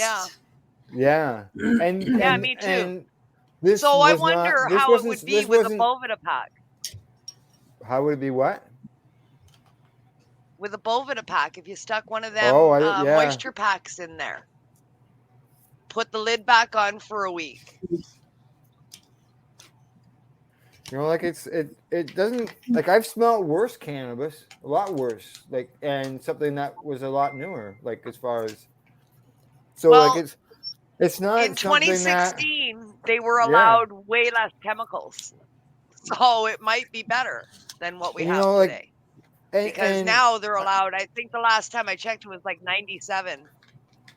Yeah. Well, I'm quite surprised, really. I expect you could Yeah, roll a and in joint. Yeah. 2016 they were only allowed like a dozen. Yeah, they were only allowed about a dozen or 20 chemicals back in 2016. Now it's like 97 there's pesticides and stuff. for growing. No, I'm surprised. Yeah, I'm pesticides surprised. and growing and nutrients and all that shit. Yeah. Things have changed that way for Yeah. sure. So, Yeah, I'm things have surprised way with that. changed in that avenue. So that might be even better weed because there was all of the stuff was banned back then, right? Yeah. I see someone's message here on YouTube. They're not really, I don't know what, it's not it's not a high or anything, so I don't know whether it's a promo plug that they're trying to get in there. Yeah, no, I see it too. I'm just ignoring that. Vass F Tech So, or something. all right, I'm not so, putting that up. It's an ad of some sort. I have no I idea. wanted to give us a bit of a rundown. When what was that noise? Somebody got a message, I guess. One of the things that I liked to know is, where we're reaching. Whether it's one person or a million or 15 million people, don't matter to me. But it's where we're reaching. And a friend of mine that used to help me when I was doing the advocacy work, was treating himself at the shows. His name is Mike. He used to introduce me when we would do documentaries.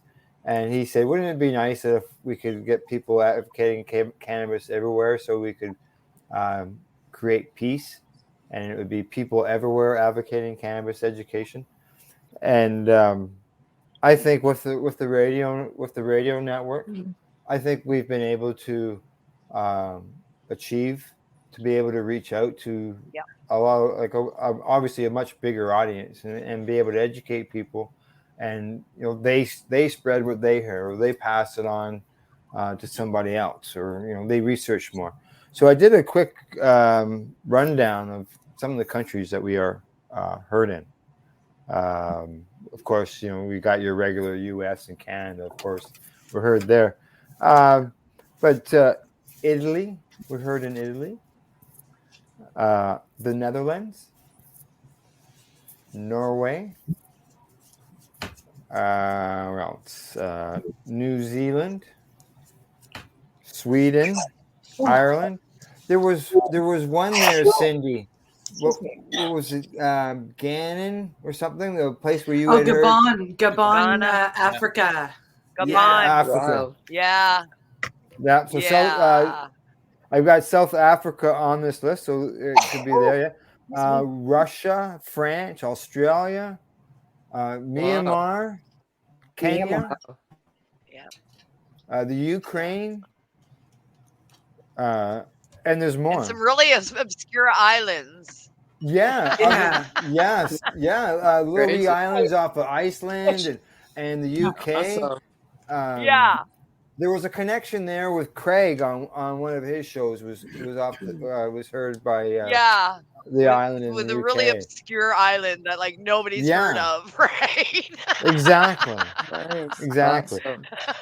Awesome, Craig. Now, obviously, here in Canada, it is. we're heard. It's great. It's here great. in Canada, we're heard all across the province, all across the country.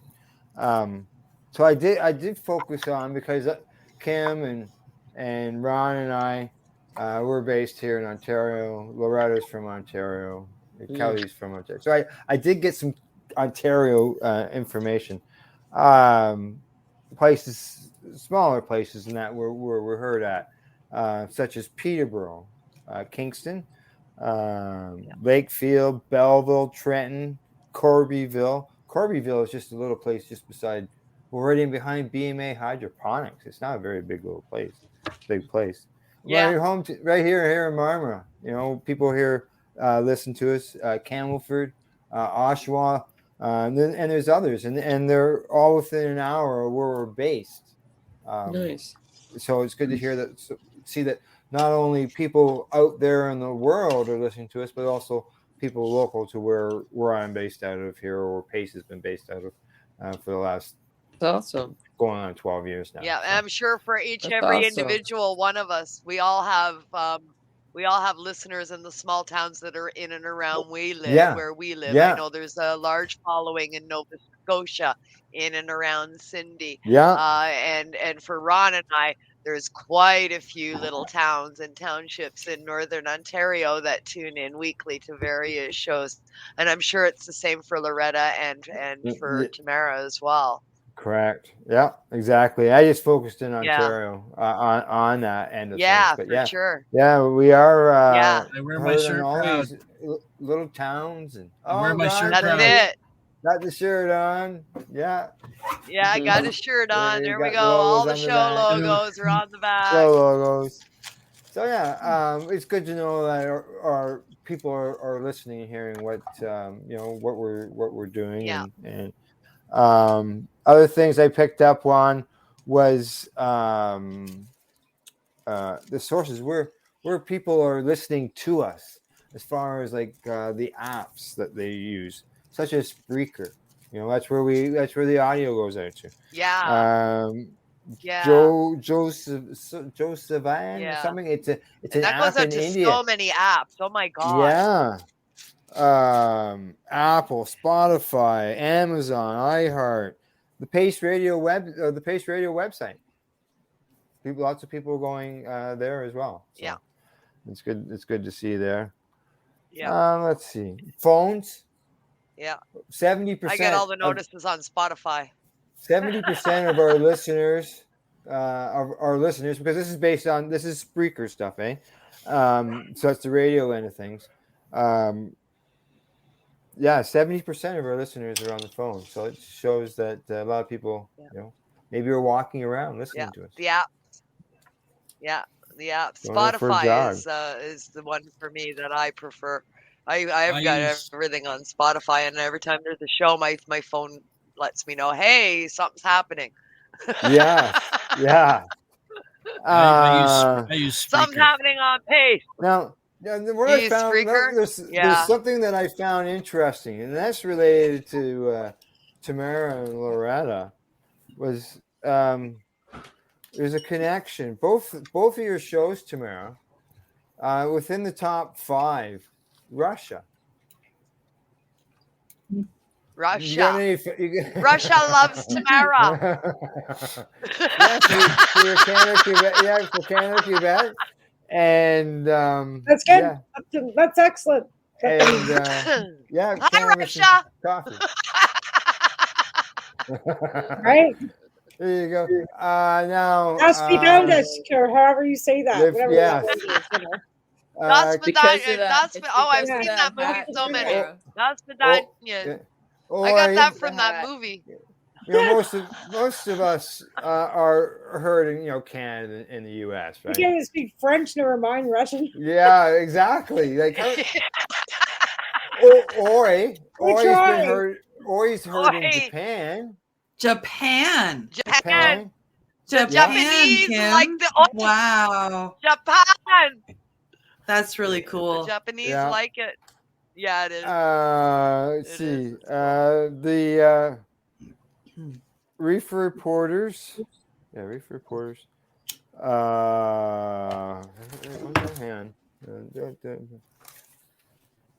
Okay, yeah. Canada and U.S. obviously in there, but Russia, Myanmar, India. Cool. India. Myanmar. I know we have a Myanmar. lot of Them followers in dictators India like and you guys. Myanmar. Myanmar. Yeah. It's in a civil war. Yeah, it is exactly. Yeah. Yeah, Yeah. yeah. And they're taking There the was time to listen to Pace. yeah, there was one country. It was called Badawa, and it's in Africa, and it was it sounded like a country that was it didn't sound like it didn't sound like a good country. More sound on the line of an Afghanistan type situation with the Taliban style, with the way it was run and ruled. Yeah. So yeah, but so you know Dictatorship. we're heard. Yeah, we're heard in many places. It's just all over. But it's good to see. Now What is cannabis and peaceful coffee, India. Just so you know, India. And India. you haven't broadcasted a show in 6 months on that show, and there's still people that are listening to it. All of our past Very shows, cool. even All our past even, shows, yeah. yeah. So, but these places are based on the last 12 months. So yeah, Ireland. Our former music show Germany. is still getting plays for when we Yeah. had the live DJ on. And Yeah. his show is still getting hits, and he hasn't been on for a couple of years. So Yeah, that'd be Passion there with his reggae Saturday. Passion, DJ but Passion. even Craig's show, Craig's Music and Mary Jane. Yeah. You know, he had a following Yeah, in it's India, still getting UK, hits. I miss his Australia. show. Yes, yeah. I would chill out all the time. I catch the live show on Sunday. Yeah. It'd be awesome. Yeah. It was a cool show with the musicians, eh, Ron? Yeah. You liked that one, right? Yeah. Yeah, And, me too. He one of the best. You're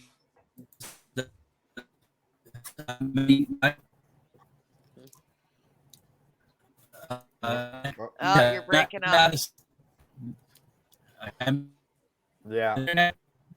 Yeah, it was Madison or Madison. Oh, okay, yes. Oh, yeah. Yes. Yeah. She's Yeah, from that here. was the girl. Madison. She's from Cranbrook. I hooked her up with them. She's And I actually think from he- Cranbrook here. And I That's hooked, the I hooked her Thomas up as well. with Craig. So yeah, she's from Cranbrook. She's from here. Yeah, Tamara knows her. I remember doing that Yeah. show. But That now was the a great Cannabis and show Coffee with Games. Craig. Yeah. Yeah. And then I hooked her that up was with a him great show with because Craig. she needs exposure. Like Cranbrook's a small town. There's like only 20,000. We're in the middle of not in the middle. We're in like the southeast corner. Nobody pays attention to us. So she needs exposure too. So yeah, she's a good kid. Yeah. Yeah, exactly. I mean, screaming Yeah, I upstairs. remember she was on both shows. Yeah. Exactly. Yeah, she's awesome. Let's see what else. Yeah. What else we got? Well, and we both actually we had a simultaneous. We had both had the same guest on 2 shows. We had S.E. Thomas was on our show that we interviewed for on Pace Radio show, and Craig also had her on for Music and Mary Jane. So there was a crossover there, and there's a tie-in with a third show because Essie was on because she wrote or she sang the lyrics for the opening of Open Your Eye. My son did the music, and Essie did the vocals for the opening and the closing for Open Your Eye. So Essie had a tie into 3 shows as a musician on the network. Now, talking about shows and singing, I've got I approached Brad Hales there and checked with him when we first started the Pace Radio show about using It Doesn't Make Sense for the theme show. And so when it comes to making theme songs, Kim, you've gone and got either your son's been involved in making something, or you approached this band, as you mentioned, for what was it? Psychedelic Reporters. You've got Elsie here for Oi, and Tamara, Canada, Quebec. Tamara for Canada, Quebec. Who'd you get? Oh, I just did it myself. Yes. Tamara likes to I sing. did. I just did it myself. It's just It's it's awesome. hard, like to get people like it's like because of where I live and stuff too, and trying to find somebody. So I didn't have money. I'm not going to pay somebody a bunch of money to go do stuff, and so I did it myself. Yeah, and like you said, you took some Yeah. singing Yeah. lessons No, or mine something didn't like cost that. me anything. Yeah. Oh, good, Yeah. good, Yeah. good, good. Yeah. I've Mine had, didn't cost me you nothing. know, I've I had, didn't pay anybody. I offered credit. I offer credit boards on the opening. It's like, hey, I need this done. I can give you publicity by giving you a credit on the opening, and we'll put a credit board in saying who's doing it and how to find you, and that's your fee. And they were good with that. yeah, Yeah. good, Awesome. good that way. Fair trade. The yeah, with the Killing Time Band, I mentioned their name. Yeah. Yeah. I just had the other drink. Just so you know, between the Yeah. 3 drinks I had tonight, the Kiss is the Yeah. better Just give tasting credit, one. eh? Yeah. Yeah, exactly. Yeah, Okay, so how is it? You said that tastes better. yeah, Kiss. I Are you found feeling, it tasted are you feeling better. anything or no? Pardon me? Are you feeling anything at all or no? No, nothing out of the ordinary. I didn't expect you would. No, not yet. Yeah. I still got, Not you know, the amount you consume on a daily basis. There's no way.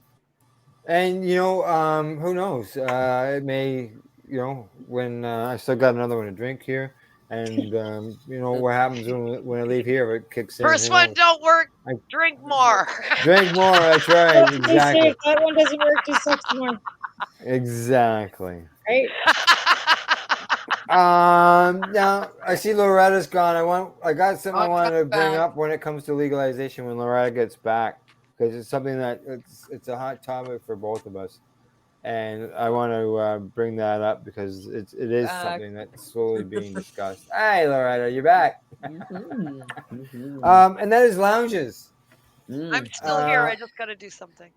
Now, this year, when it comes to the news, it's connected that way. When it comes to lounges, within the news end of things, we reported on lounge information going on in Edmonton, Ontario, which was connected through with Smith Falls. We're in Smith Falls Council has sent requests to Ontario's government to look into being able to have lounges where places could go in. You could purchase beverages or edibles or whatever while entertainment is going on. The same thing as if you do when you go to a bar. Well, I think this is the year that there will be a huge shift, actually, because of the pandemic. Here in Montreal, at least 30 to 40% of restaurant and bars have lost their business. And people are asking questions like, well, why can't I sell edibles in my restaurant? You know what I mean? So I think this is going to be the year just out of kind of, and also the governments realize that, you know, the cannabis, like you said about the driving, that cannabis isn't, you know, terrible like they thought it was going to be. So they've become, and they like the money that they're getting from it, of course, too. So, plus, you know, yeah, like what else is going to offer them, you know, such new business revenues? Like not much right at the moment. But yeah, I'm sure this is going to be a revolutionary year, and it'll be I just a good hope they thing. don't put the same security regulations they did on stores. Yeah, that You know what I would mean? be. These restaurant, because some of these restaurant owners, these chefs, like you know, me have a small business, whatever, you know, can't get into the industry because of the criminal record. Like, No, I hope that they that's don't sort do of, that. yeah. Because they've done that with the stores too. Like a lot of people, Well, like, you know, they're taking those security off. would they like, require restaurants to have the windows covered? Like, right? Like I hope, like I said, I hope they don't have the same security regulations for a restaurant that wants to sell edibles or even bring in the drinks and serve them. Like say they you know, you can buy a nice tea or whatever, like at 420 Legacy. I think they've got like some sort of infused drinks and stuff at the store. I've seen here, and they've got them in a cooler. So say they wanted to bring a whole whack of those in and put them behind the bar and sell them like on draft, or you go and you pay $5 and you sit at the bar and they serve that with your food. So it would be no different than a bar. You just would have cannabis ale rather than booze, right? I think they're going to have some pilot projects and try a few different. But the restaurants and the bars. But again, I hope they don't put the same security, because they don't have the security regulations on alcohol. Like, you don't have to have the windows shaded in a bar, in a restaurant that serves alcohol. You don't have to have somebody like having to put their thumbprint on a doorway to get through it with the fucking at a bar to get from the kitchen to the fucking liquor. But in a cannabis store or anywhere you do. So I'm like just saying, like, I hope if they're going to do this, they don't be ridiculous with the regulations as that, like blocking out the windows of a cannabis, where you can go have a cannabis drink. Yeah, I think cannabis food or a lounge like they do with like I think they've realized that they overstepped and they're going to pull back. That's my, because it comes down to money too. But, that's not to say that, if we had a movement, I wish we had more of a movement that was political, that would demand that there be a model for recovery from drug war. That would be, and so that people who have criminal records, get jobs, in some lounges too. Well, that's community-based dispensaries, like, the medical dispensaries, like what the Green Cross was, which was just raided in, well, VCBC is still like opening and still going strong. Yeah, and they have their lounge. Ted's still doing, and they've got the lounge in Victoria. You got the lounge there, and BC is one of the places that have talked about lounges as well as Manitoba. And as far as I can tell, Cannabis Culture's lounge is still running above Cannabis Culture too. The Amsterdam Cafe, which is right next door to Cannabis Culture down on East Hastings, is still running, and they allow you to smoke and buy food and drinks and whatever in those locations, and those are downtown Vancouver. I don't think that's ever changed. Like I said, you can't buy booze at Cannabis Culture, but you can buy snacks and pop upstairs, and you smoke. They've got the vapes and stuff because Cannabis Culture down on East Hastings is still running. Like, it hasn't closed its doors. The Bong store is still downstairs. I don't think Chris is there with his Urban Shaman. I think that's closed down, but the bongs and stuff. And as far as I know, the lounge upstairs is still running. So, that being said, because Neil still does his, Pot TV podcast from the offices in that building. So they don't think they ever missed a beat. Like, I know Toronto and Ontario, they sure did, because Vapor Central and all those places, collectively did shut down. But in Montreal too, like, we got raided. They all got raided. Yeah, right? exactly. Everybody got raided. Everybody got raided. Well, right. And in BC they didn't. They didn't. But again, we didn't have a lounge in Cranbrook. There was never. We had like 20. I had access to 20 of them here at one time. I had them advertised in our brochures. But it's the desperate businesses of bars and restaurants. But again, too, like Vapor Center, they're the ones that are asking, and they feel the government owes them something. So this is why I think this is the year that there's going to be a big shift on this. This is my prediction. Now, talking about lounges. I hope you're right. We'll see. Talking about lounges, we're talking about the cannabis end of things. Now, to swing this lounge around to the psychedelic end of things, Kim, I believe isn't there one under this several heading as well? Several lounges are popping up. Lounges as well as retreats. Retreats have become huge in the psychedelic space. So more than a lounge, you go there for a number of days, and you enjoy a retreat, and they provide you with a number of services while you're there. We interviewed a few people that had retreats, both on Open Your Eye as well as on the Pace Radio show. We had a retreat on that was focused on cannabis, but also had a psychedelic element. So we're seeing that crossover happen more and more. Yeah, like I learned during that interview that we did on the Pace Radio show with Teresa and First Man of Recreate, that mushrooms were legal in Jamaica. There's no law against them. Yeah.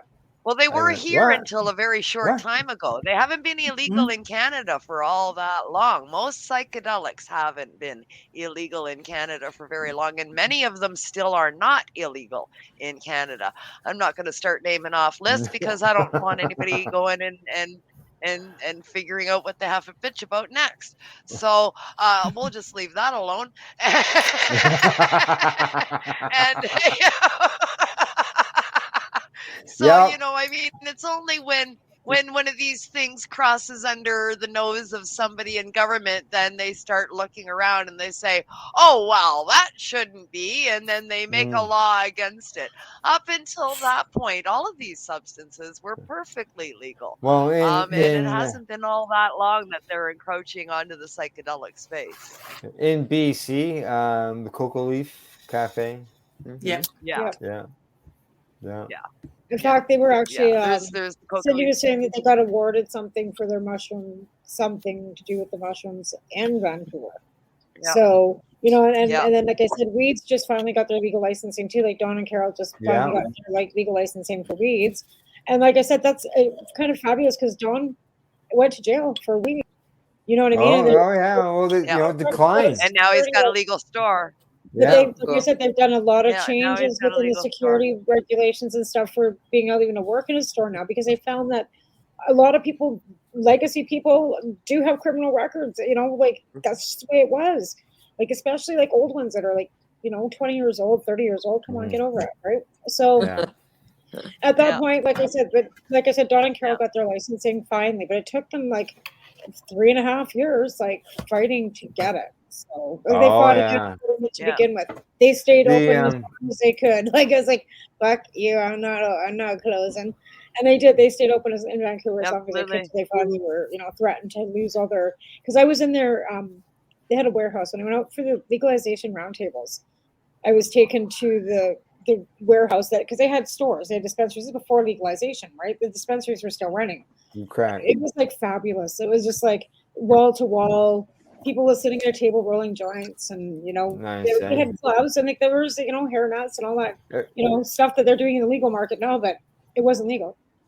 Yeah, exactly. Everything had barcodes on it. I want to They were just so back meticulous. to. They had barcodes on everything.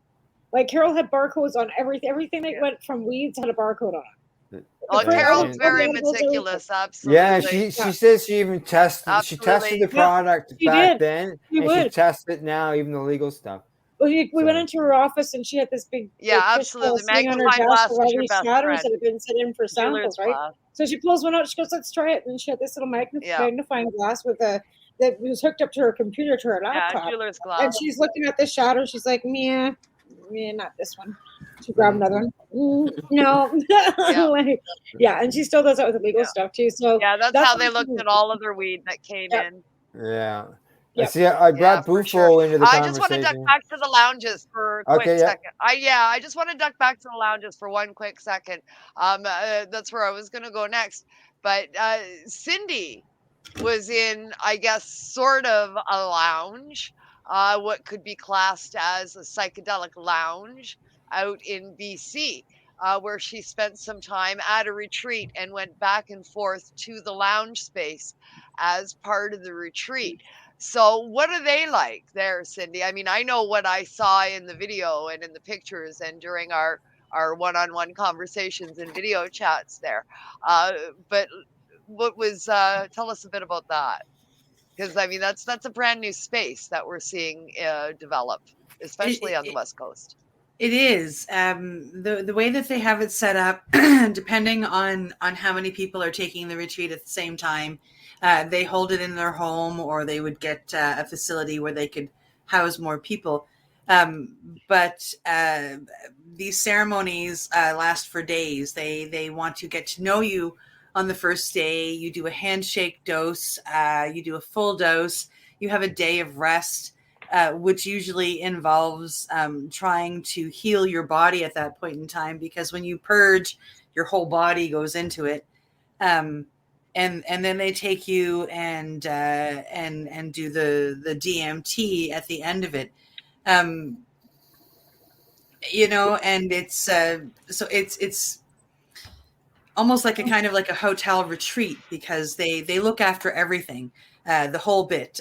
They don't want you to do anything but concentrate on healing. So it's quite amazing. And I mean, the one that I went to was just one So they're of many. feeding you and everything.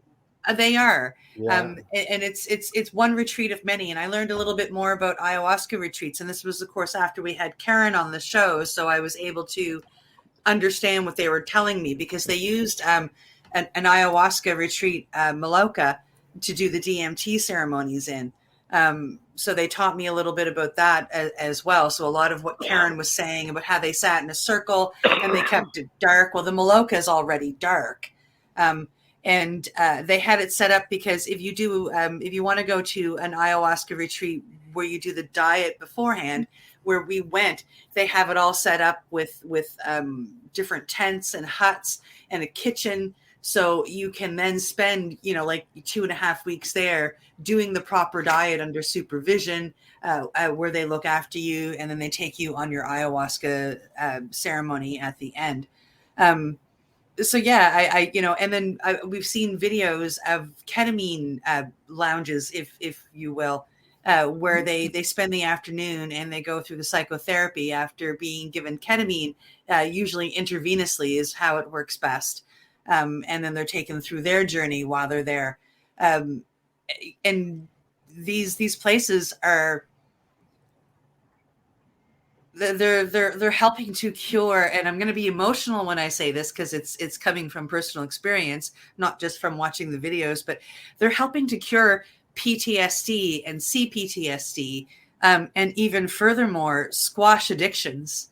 And man, it works. I've lived it, and I'm very thankful that these lounges are popping up. And even though none of them, even the ones that they were featuring on CTV when I watched about the ketamine one, it's not perfectly legal what they're doing there, because intravenous ketamine is still illegal here in Canada. So they're doing this in Vancouver and Toronto, but the psychotherapists that are doing this, the psychiatrists that are doing this, they don't care. They're watching their patients who have tried everything on the pharmaceutical market take this ketamine, or in my case iboga, and have a 180 turnaround. And it's That's right. Man, it's amazing. So I truly believe in all of these lounges, if we're going to use that word. It's a beautiful thing. I just want to say one more thing about lounges. Absolutely. I mean, it was Go all. ahead. Yeah, It I was think it was all illegal in the beginning, though. We were all making cannabis oil, right, and Rick Simpson oil. Sure, but I think that was illegal too, and now we have legalization. Yeah. Right? Well, now that's Let's have lounges then. I do think they will change the world. It may take like 3 generations, say, but having programs exactly what you're describing, Cindy, or other types of harm reduction programs, or even just various, community engagement type of programs, giving people jobs, having places where people can actually come and heal, or see a comedy show, or do crafts, I mean, I don't know if it'll be in time for the humanity, because humanity seems to be fucked right now, but probably, because after every pandemic or plague or whatever, there's a lot of social innovation and revolution, and this time's not going to be any different. But I do think these kinds of lounges can totally change humanity for sure, but it's probably going to take a couple of generations. And I love the thought process that you've put them all under lounges. I think that's fantastic, because it's true, whether it's the ketamine lounge or going down to your the lounge to be able to smoke a joint. Like they are all lounges, and it is all medicine, and it's about healing, but yeah, healing humanity, 100%. Healing humanity as well, because humanity has had one trip of misery since the beginning. So lounges are inherently communal, right? Mm-hmm. Yeah, absolutely. Lounges are inherently communal. I mean, you get together with other people in a lounge. You speak, you commiserate, you be happy together. You're together. You're, you Yeah. know, you're being with your community. I mean, that's Oh. what they're there for. And that aids that healing process, you know, a thousandfold. I mean, take the medicine on your own, take the medicine with support. And the one with support is going to get so much more benefit, 150%, no question. So, I mean, they serve a purpose in the healing process as well, right? Yeah, and breaking down We're a barriers for communal sure. species. Yeah, Mhm. we are a communal Mhm. species. I Mhm. mean, that's who we are as human Mhm. beings. We are meant to be with other human beings. And you know, that sense of oneness helps you on your path and your journey with healing. Absolutely. And I think that's why Yeah. lounges work. Definitely. Oh yeah. I mean, we've only yeah. just barely seen like some bare bones of frameworks of possibilities of lounges. I mean, it's really gonna like, I think, take off to become something, you know, fantastic, as because the possibility for that has always been there when you see deaf people and you see, you know, sex trade people and you see various, you know, people of various backgrounds, races, marginalized people, mental health issues. Like you see it all in a lounge. You know, it's all there, and that's a really necessary model for these days. That's for sure. Yep. Now, Breaking down barriers, absolutely, breaking down in more barriers, ways than one. exactly. That's what's You going know, on. Yeah. like And, I would have you know, conversations with 20-year-olds, or whereas, you know, like I'd have like, yeah, definitely would break down age barriers for sure, class barriers, Yep. race barriers, like 100%. It always seems to have that possibility, and that, you know, that can't be said for, I mean, maybe to some degree alcohol can too, like maybe, you know, like, but not in the same way, you know, but nevertheless, I do think that's where also there'll be different restaurant type of models too, because they'll just want in on it, and they'll want to be able Yeah, to well, say, look, there's always the ones in on it for the money, right? yeah, And and then they'll there's want to the be able to group say, that are we in on it for the right sure, reasons. but they'll want to say, they'll want to, like, you know, please their customers too, you know, like it'll be about that, they'll say as well, you know, but which will be true to some degree too. So I mean, I do think, yeah, I think there'll be a shift in that direction this year, but who knows, we'll see. I may have said that in past years, but I think the pandemic has definitely moved it. Couple of messages that have been up here for a bit. Just so you know, Lance says hi, everybody. I saw that pop up below. Someone posted it. I don't know who was running that part of the board. Yeah. And I see that, and is it? And JD, he's they're right there. Animals were left out of legalization. They were. You know what? Here's the thing with that. They were at the legalization roundtables in Vancouver. They were. Were There they? was veterinary associations were there. They're not willing to put animals through guinea pigging. Pretty much, they want more testing. They want more You want regulation. more testing, information, stuff like that. Yeah.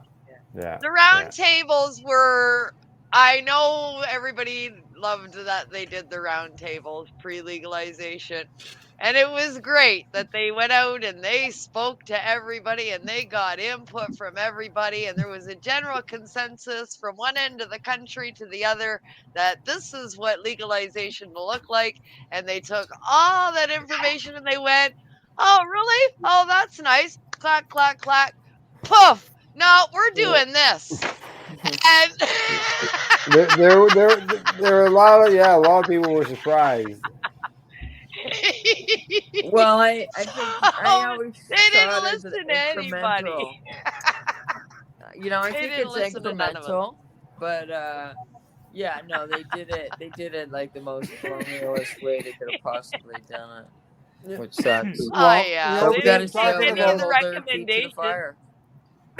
Excuse me. Yeah, Talking they didn't about take any that, of the recommendations. I wouldn't say that necessarily. So, I wouldn't say that necessarily at all, Kim. They actually did take quite a few regulations. Ross Middleton worked really hard on his end of things, and so did Kurt. I'm not saying people didn't work hard, Tamara. You take it the wrong way. I'm saying the government didn't listen. They had no intentions of listening. There was a lot of things that some people expected that would be in there where they took legalization. Oh, for sure. They and threw it all out. There was a whole different view of way that they were. But there is good news, and that was based on some of the stuff that we saw this past year. And that was a fact in Ontario, BC, New Brunswick. They're opening up, farm gate so that people can get their cannabis, from the producer. Get it delivered here. You can get it delivered here now. BC. Yeah, but it would be right. I would think it would. I would assume it would be fresher if you got it at delivery at the thing versus. Yeah. Farm gate is like people that are growing it are able to sell it from the facility it's being grown micro-produce, right? Yeah. So it's giving them the right for sale. Yeah, BC actually did. And we don't have that anywhere. We don't have it anywhere in the country yet, but they're looking at it. You could do farm to plate here a few months ago. Yeah, so British Columbia, you can actually get right from the producer here now. There's it hasn't been implemented yet. It's all on the tables so far. Yeah, we got 2 here in the province. Let's see. They're also talking about some places that opted out from cannabis legalization. I saw that here in Ontario, there was 10 that have opted back in. That's huge. Yeah, and then there's what else was it? Some of the regulations I've noticed have been reduced when we've been doing the news, where as far as stores, when it comes to locations, I see right now in the news recently, George Smithersman has been going at the regulations to deal with THC levels and trying to get the levels increased instead of being as low as they are, as well as trying to increase the amount that a person is allowed to purchase. Instead of, you go to a cannabis store, you got to come out with a 4-pack because a 6-pack is too much. You know how they get around that? I mean, I get why they did it for newbies. Yeah, and I get why they did it for newbies. Anybody that's not gonna that doesn't know what they're doing. They've never experienced cannabis before. They're gonna walk into a store and they're gonna buy something that's gonna get them wasted. That's what everybody was afraid of, right? And I get why they did that in the beginning. The biggest thing that pisses me off about all of these fucking limits is they didn't make any concessions for patients. Yeah. A patient can't walk into a store and get a product that's actually going to work for them according to their prescription. So if my prescription is for 8 milligrams a day, your 10 milligram shot ain't doing shit for me, right? If I'm doing 8 grams of freaking cannabis a day, your 10 milligrams ain't doing shit for me on a single dose. So you can have your 10 milligrams a day. Yeah, I just wish they had a different section for patients. So my prescription is whatever. I can go in and I can buy a 50 milligram dose. I want to buy a 60 milligram dose. If they expanded the market for patients at the same time, then I'd be happy. Why not change the laws to allow there to be medicinal dosing and allowing the stores similar to a pharmacy? You have a store like a cannabis store that has a section that's dedicated to the medical end, and a patient can go there and pick it up. Yeah. We've had cannabis legal for patients for over 20 years, for Christ's sakes, and we've got one store in all Canada. It's all about the dosing. In Ottawa. Yeah. It's in Ottawa. It's all about the dosing, right? Yeah. So it's not that they don't want it. It's all about the dosing. It's all about the dosing. So until Health Canada actually recognizes cannabis as a medicine, which they still do not. So it's going to be put in. So here's the thing: they can't even do research till it's taken off the CDSA list, which it's still on the CDSA.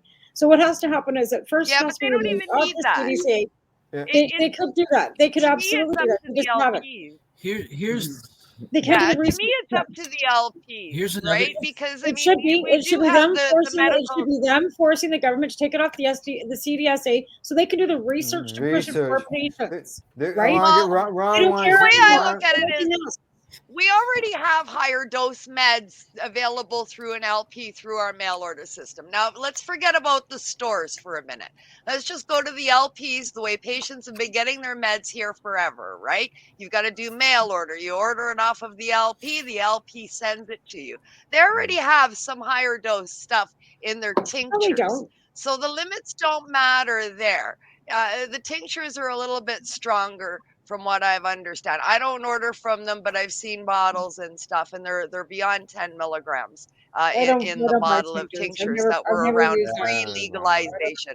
And they've been around since pre-legalization and then available to patients, and those bottles are still available today.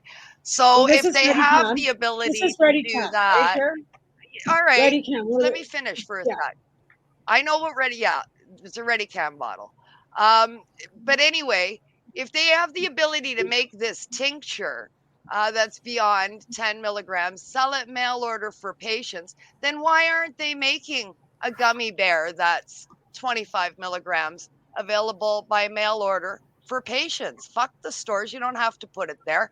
You're making all these brand new products that are at 10 milligrams. Why not make them in a stronger dose and at least make them available to patients through the mail order system that we currently have? They're not expanding the patient product line the way they are the rec line. The patient product line got left in the dust. Yeah, that's right. And they've left the patient product line in the dust and to focus on rec. And that's what pisses me off. Ron's trying to get something in there. Yeah, go ahead, I was just Ron. going to say, I was just going to say in regards to Health Canada recognizing cannabis as medicine, I think one of the issues is also with the CMA, the Canadian Medical Association.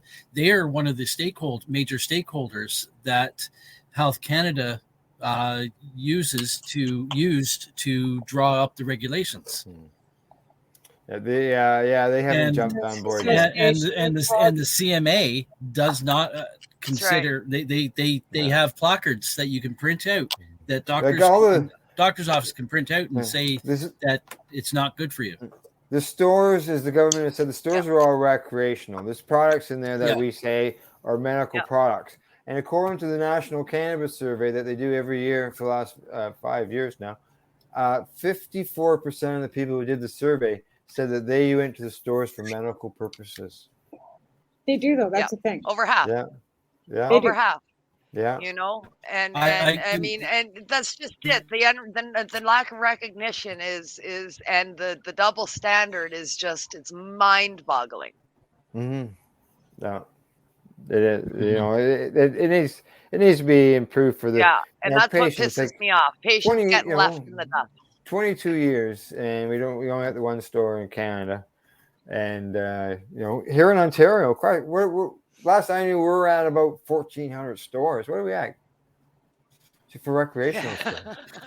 Why? I think the thing of it is, I think the licensed production site, like the LP providers, like I don't think they went to a system where they had Canamart, where Canamart you could get everything through them, right? Like through all of the different ones. I don't know, like I don't have one anymore. I don't bother with an LP license at all anymore. I just don't bother with the licensing at all. I don't give a shit. So but the same stuff, like you can go walk into a store, like I said with the ReadyCam bottle. The ReadyCam is one of the first licensed producers. It's the same pot in that jar that they would mail you. They don't have a different bunch of pot that they send out to medicinal patients. Broken Coast, you can buy ounces. No, it's all the same. It's all the You same. can buy ounces of Broken It's all the Coast same weed, rec or med. That's what I'm saying. It's all the weeds. The cannabis is all the same, but when it comes to the gummy bears or the cookies, things that patients could have access to, they don't care about the patients. Edible end of things. They could increase the dosing. Yeah, that was my point. Yeah, exactly. Absolutely. There's no reason there can't be a second line of higher dose ones that are available for patients. I mean, you run 2 fucking lines. This one's got 10. This one's got 25. The 25's for the mail order patients, and the 10s go to the store. I mean, what the hell's the problem? Why aren't they taking care of patients anymore? Because they got legalization. They got the big dollars in the Because patients stores got that they access. wanted, and they Because don't patients fucking got need access. us anymore. Patients Well, got see, access. Patients got access. That's it. That's all they cared about. See, All that, and patients you got to wanted go was back. got access. You got to go They back. don't fucking need us no more. You go back to the Parker Yeah, decision. They don't care. You go back to the don't Parker give a fuck. decision and those other early That's what decisions. pisses me off. The part of this was all to deal with access. You know, Parker didn't have access, so they allowed us to grow. It's all about access. Or about now access. that they've got 100 million stores, we don't have a court leg bags to stand on because we can't go into court and say, well, patients don't have access, because we do. The argument would be dosing. But we don't. The dosing is different. But we don't, not yeah. because the Out, dosing. that's not even finished with yet. That Brooks, doesn't right? give me access. Well, we still have. Well, I can prove there are court with a cases high that have dose been script. won. Right? Yeah, There- but with a that high Myers dose case was script, won. there's no way you have access at the cost level that they're charging in a level. They don't legal care. store. They never did For, care. oh my God. That They don't means care. I don't have access if I can't fucking afford it. Yeah, You know what, part even of when that it was did, affordable you know what the weed. thing is, That's why we got even the when right we to had the grow. LP for patients with an LP license, when they took our gardens and stuff away, a lot of us still didn't have access. And guess what? The government still didn't give a fuck. We still had to fight for an injunction to get our goddamn Still had to clothes. go take him to court to get their right to grow. Yeah, and and affordability is why you got the right to grow back you can grow again. for So it's yourself. part of the and that's equation terrific. now.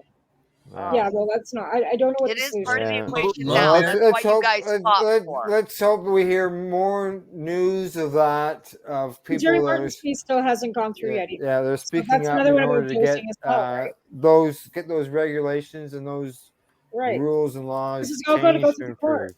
Just like Sean and Sarah, like they went to the courts, through the courts with Roger, with Maya, right? That they won that court case. They just didn't go to Supreme Court of Canada because they couldn't afford to do anymore. Then you've also got like there was a part. I read the other day there was a part of their case that said the 10 milliliters of limit was unconstitutional. That's right. That's absolutely right. But That's I haven't seen anything force the government to change that. That's But I'm not sure why. Yeah, I don't know why either. But I was reading it through when I was doing the going through some of the news articles. There are a few things, like I said, courts. Like a lot of this has got to go through the courts again, and that's the unfortunate thing. It's got. Here we are again. Patients going to the Right. courts in order to make changes in laws Right. that eventually make it the way to the And regulated. it's not like it's not like I'm the one that makes the decisions either. Everybody's like screaming at I don't make the decisions. And I think some people are also waiting to see what happens in other cases, like in case of Jerry Martin, with the outcome, depending on the outcome there, that dictates how the route that that someone else is gonna take. So they're What is waiting that case? What is that case? Jerry Martin, he's was a dispensary owner in Saskatchewan. Okay, yes, and he was raided. His vehicle's taken, the whole bit. He's on Neil's show once in a while, on the THC show on Pot TV. But there's I mentioned before the break that there was a show that I wanted to bring up as well. For I don't know when we're ending. I haven't got a clue. There was something we didn't discuss. And that was the when it comes to the Pace Radio Show, and a lot of our shows, we're serious on the stuff. It's not usually a lot of there's a little bit of fun here and there and stuff like that, but a lot of it is serious. And what I found in one of our recent Pace Radio shows, and that was when Kim invited Reese and the boys onto the program. And I'll tell you, that was fun. I laughed and laughed and laughed. I had a great time. I haven't laughed that much on the air ever. No, I have to agree. Yeah. I don't think we've heard so much laughter on a Pace Radio show. Just because we're always not ever. Yeah, you get chuckles and stuff like that. But that was just, it just seemed to me like it was just nonstop. Oh, It it's was good. fucking hilarious. Oh, they nailed you good, man. Oh, yeah. When you go Big to a time. comedy show and the comedian chooses somebody to pick on. Well, that was Al, right? That was me. That was the guy sitting in the front row, Hey, pick me. I want to be.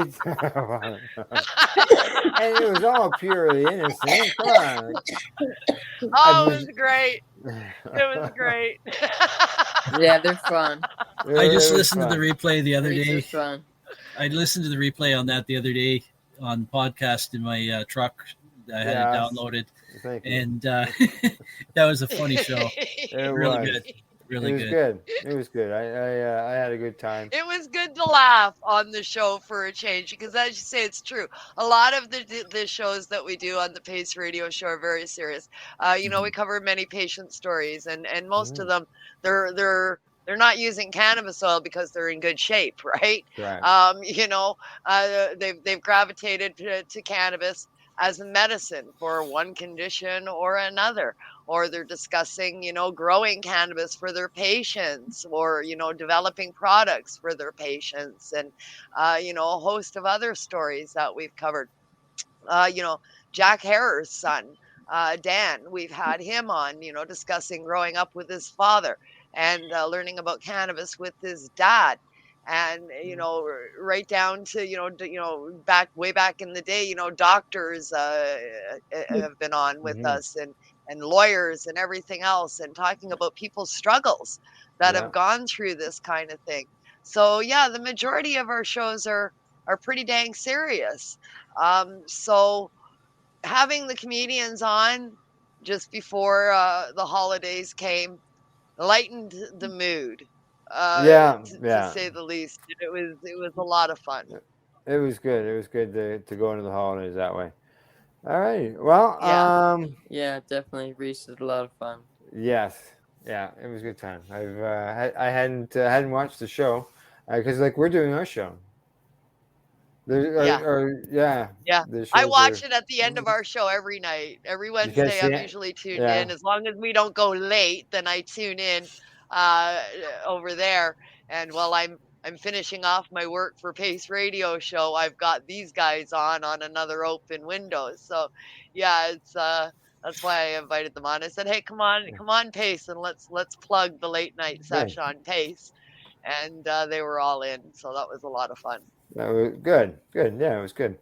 Well, I haven't got anything left on my 2.5 pages of notes here. Looks like we're all falling asleep. Loretta's already been napping. We got an eye on you. She's had just her eye on us. Just I've had a few little one eye. One eye. Yeah, my pirate eye's been a bit open. My one pirate eye. Loretta looks so cozy there. I'm totally. I know. We still pick her as the chilled host of the night. Yeah. Just sitting there. All right. So, is there anything that we missed? I don't know how we could, but is there anything we missed? Anything else you want to bring probably up? tons. I guess Probably tons. Probably tons. Oh, I want to plug Cindy and I's very first guest on Open Your Eye was quite exciting. We had shaman Mark Howard on, who was featured in the movie Dosed, and also in the documentary Veracity, the Psychedelic Frontier, put on by City TV, as well as documentary Microdose Me. And it was really cool having him on Open Your Eye when we launched Open Your Eye as our very first guest. And I'm very pleased to announce that he is back with us for our opening show coming next week, along with somebody that he was in the movie with, Adrian, that was in the movie, will be joining us to talk about her experiences since filming the movie and the documentary Dosed 2. So so that'll be very cool for next week. That's right. Sure will be. Yeah. Reefer Reporters tomorrow, Cindy. Reefer Reporters tomorrow morning. Yeah. Tomorrow morning. At 10 Eastern. Ron and I've got our stories picked, and we're eager to get back to work. All right. Now, at the end of the Pace Radio Show, we always give everybody an opportunity to do a shout out. Oh, well, honestly, Kim stole it from my brain because my mind's been on the upcoming show on Tuesday with Mark and Adrienne pretty much since we planned it. And I even said to Kim earlier that if I could be, I think I'm more excited for Tuesday's show than I was for our pilot. And I think we all remember the fact that I was grinning ear to ear sitting there trying to have a conversation with Mark Howard.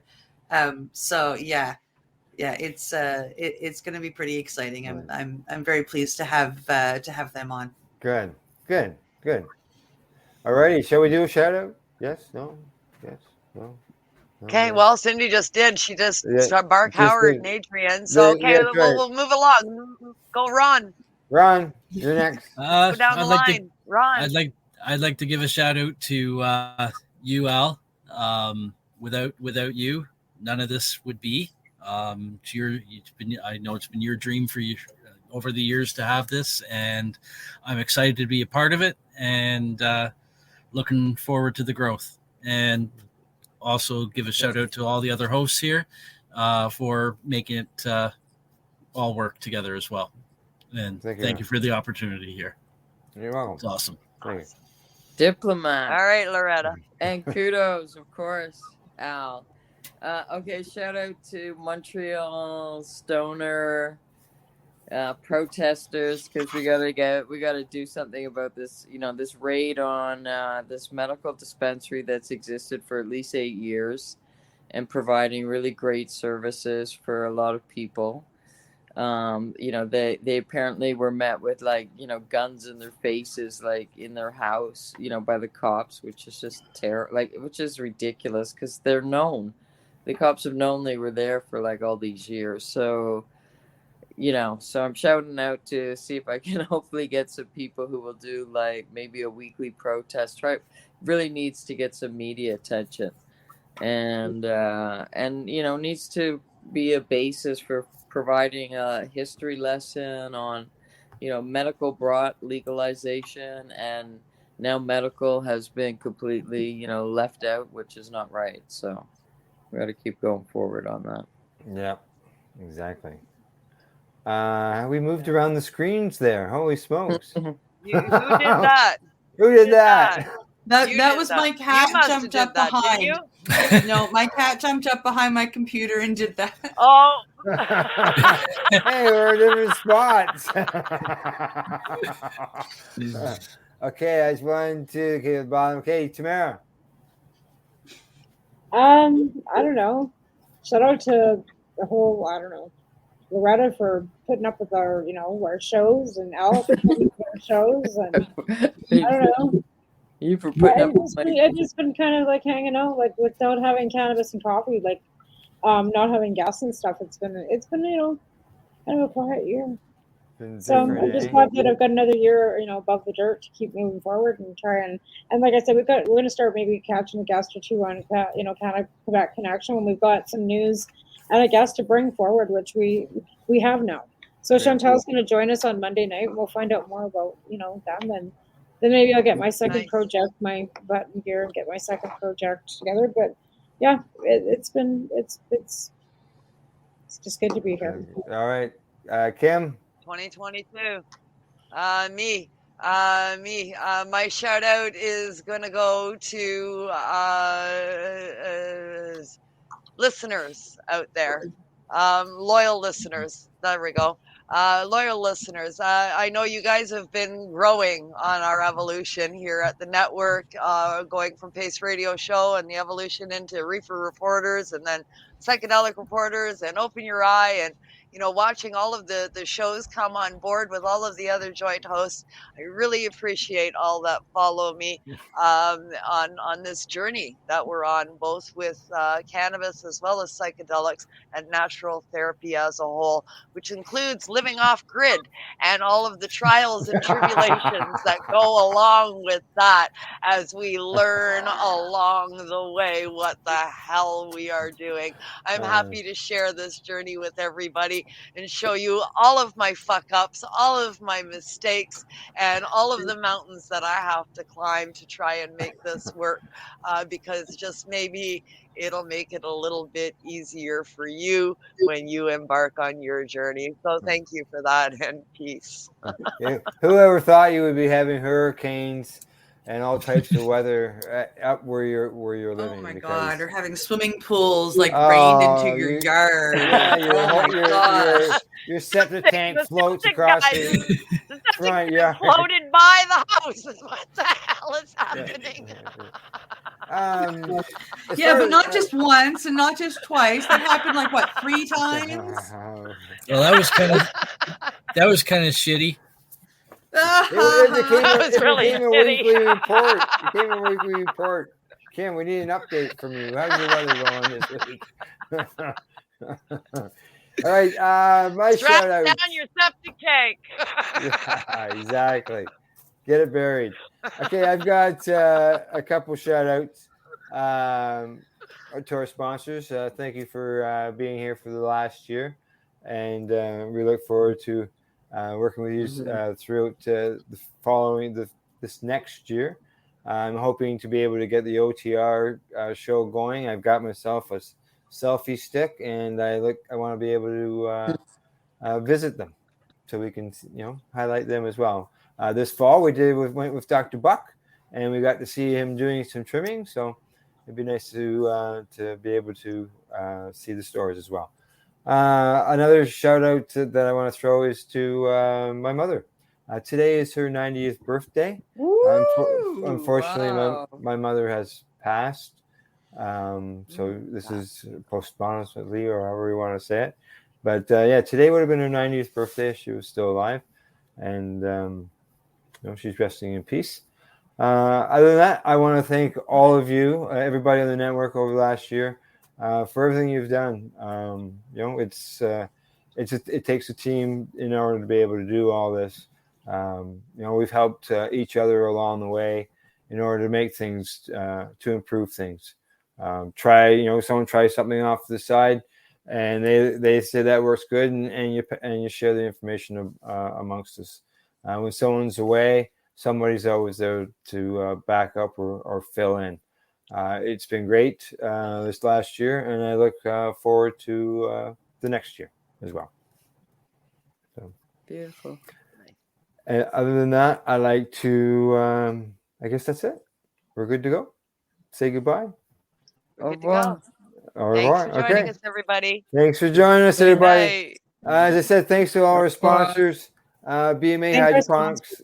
BMAHydroponics.com, Legacy420.com, Campbellford Lifestyle Shop in downtown Campbellford, and Dr. Buck Cannabis Trimming Solutions.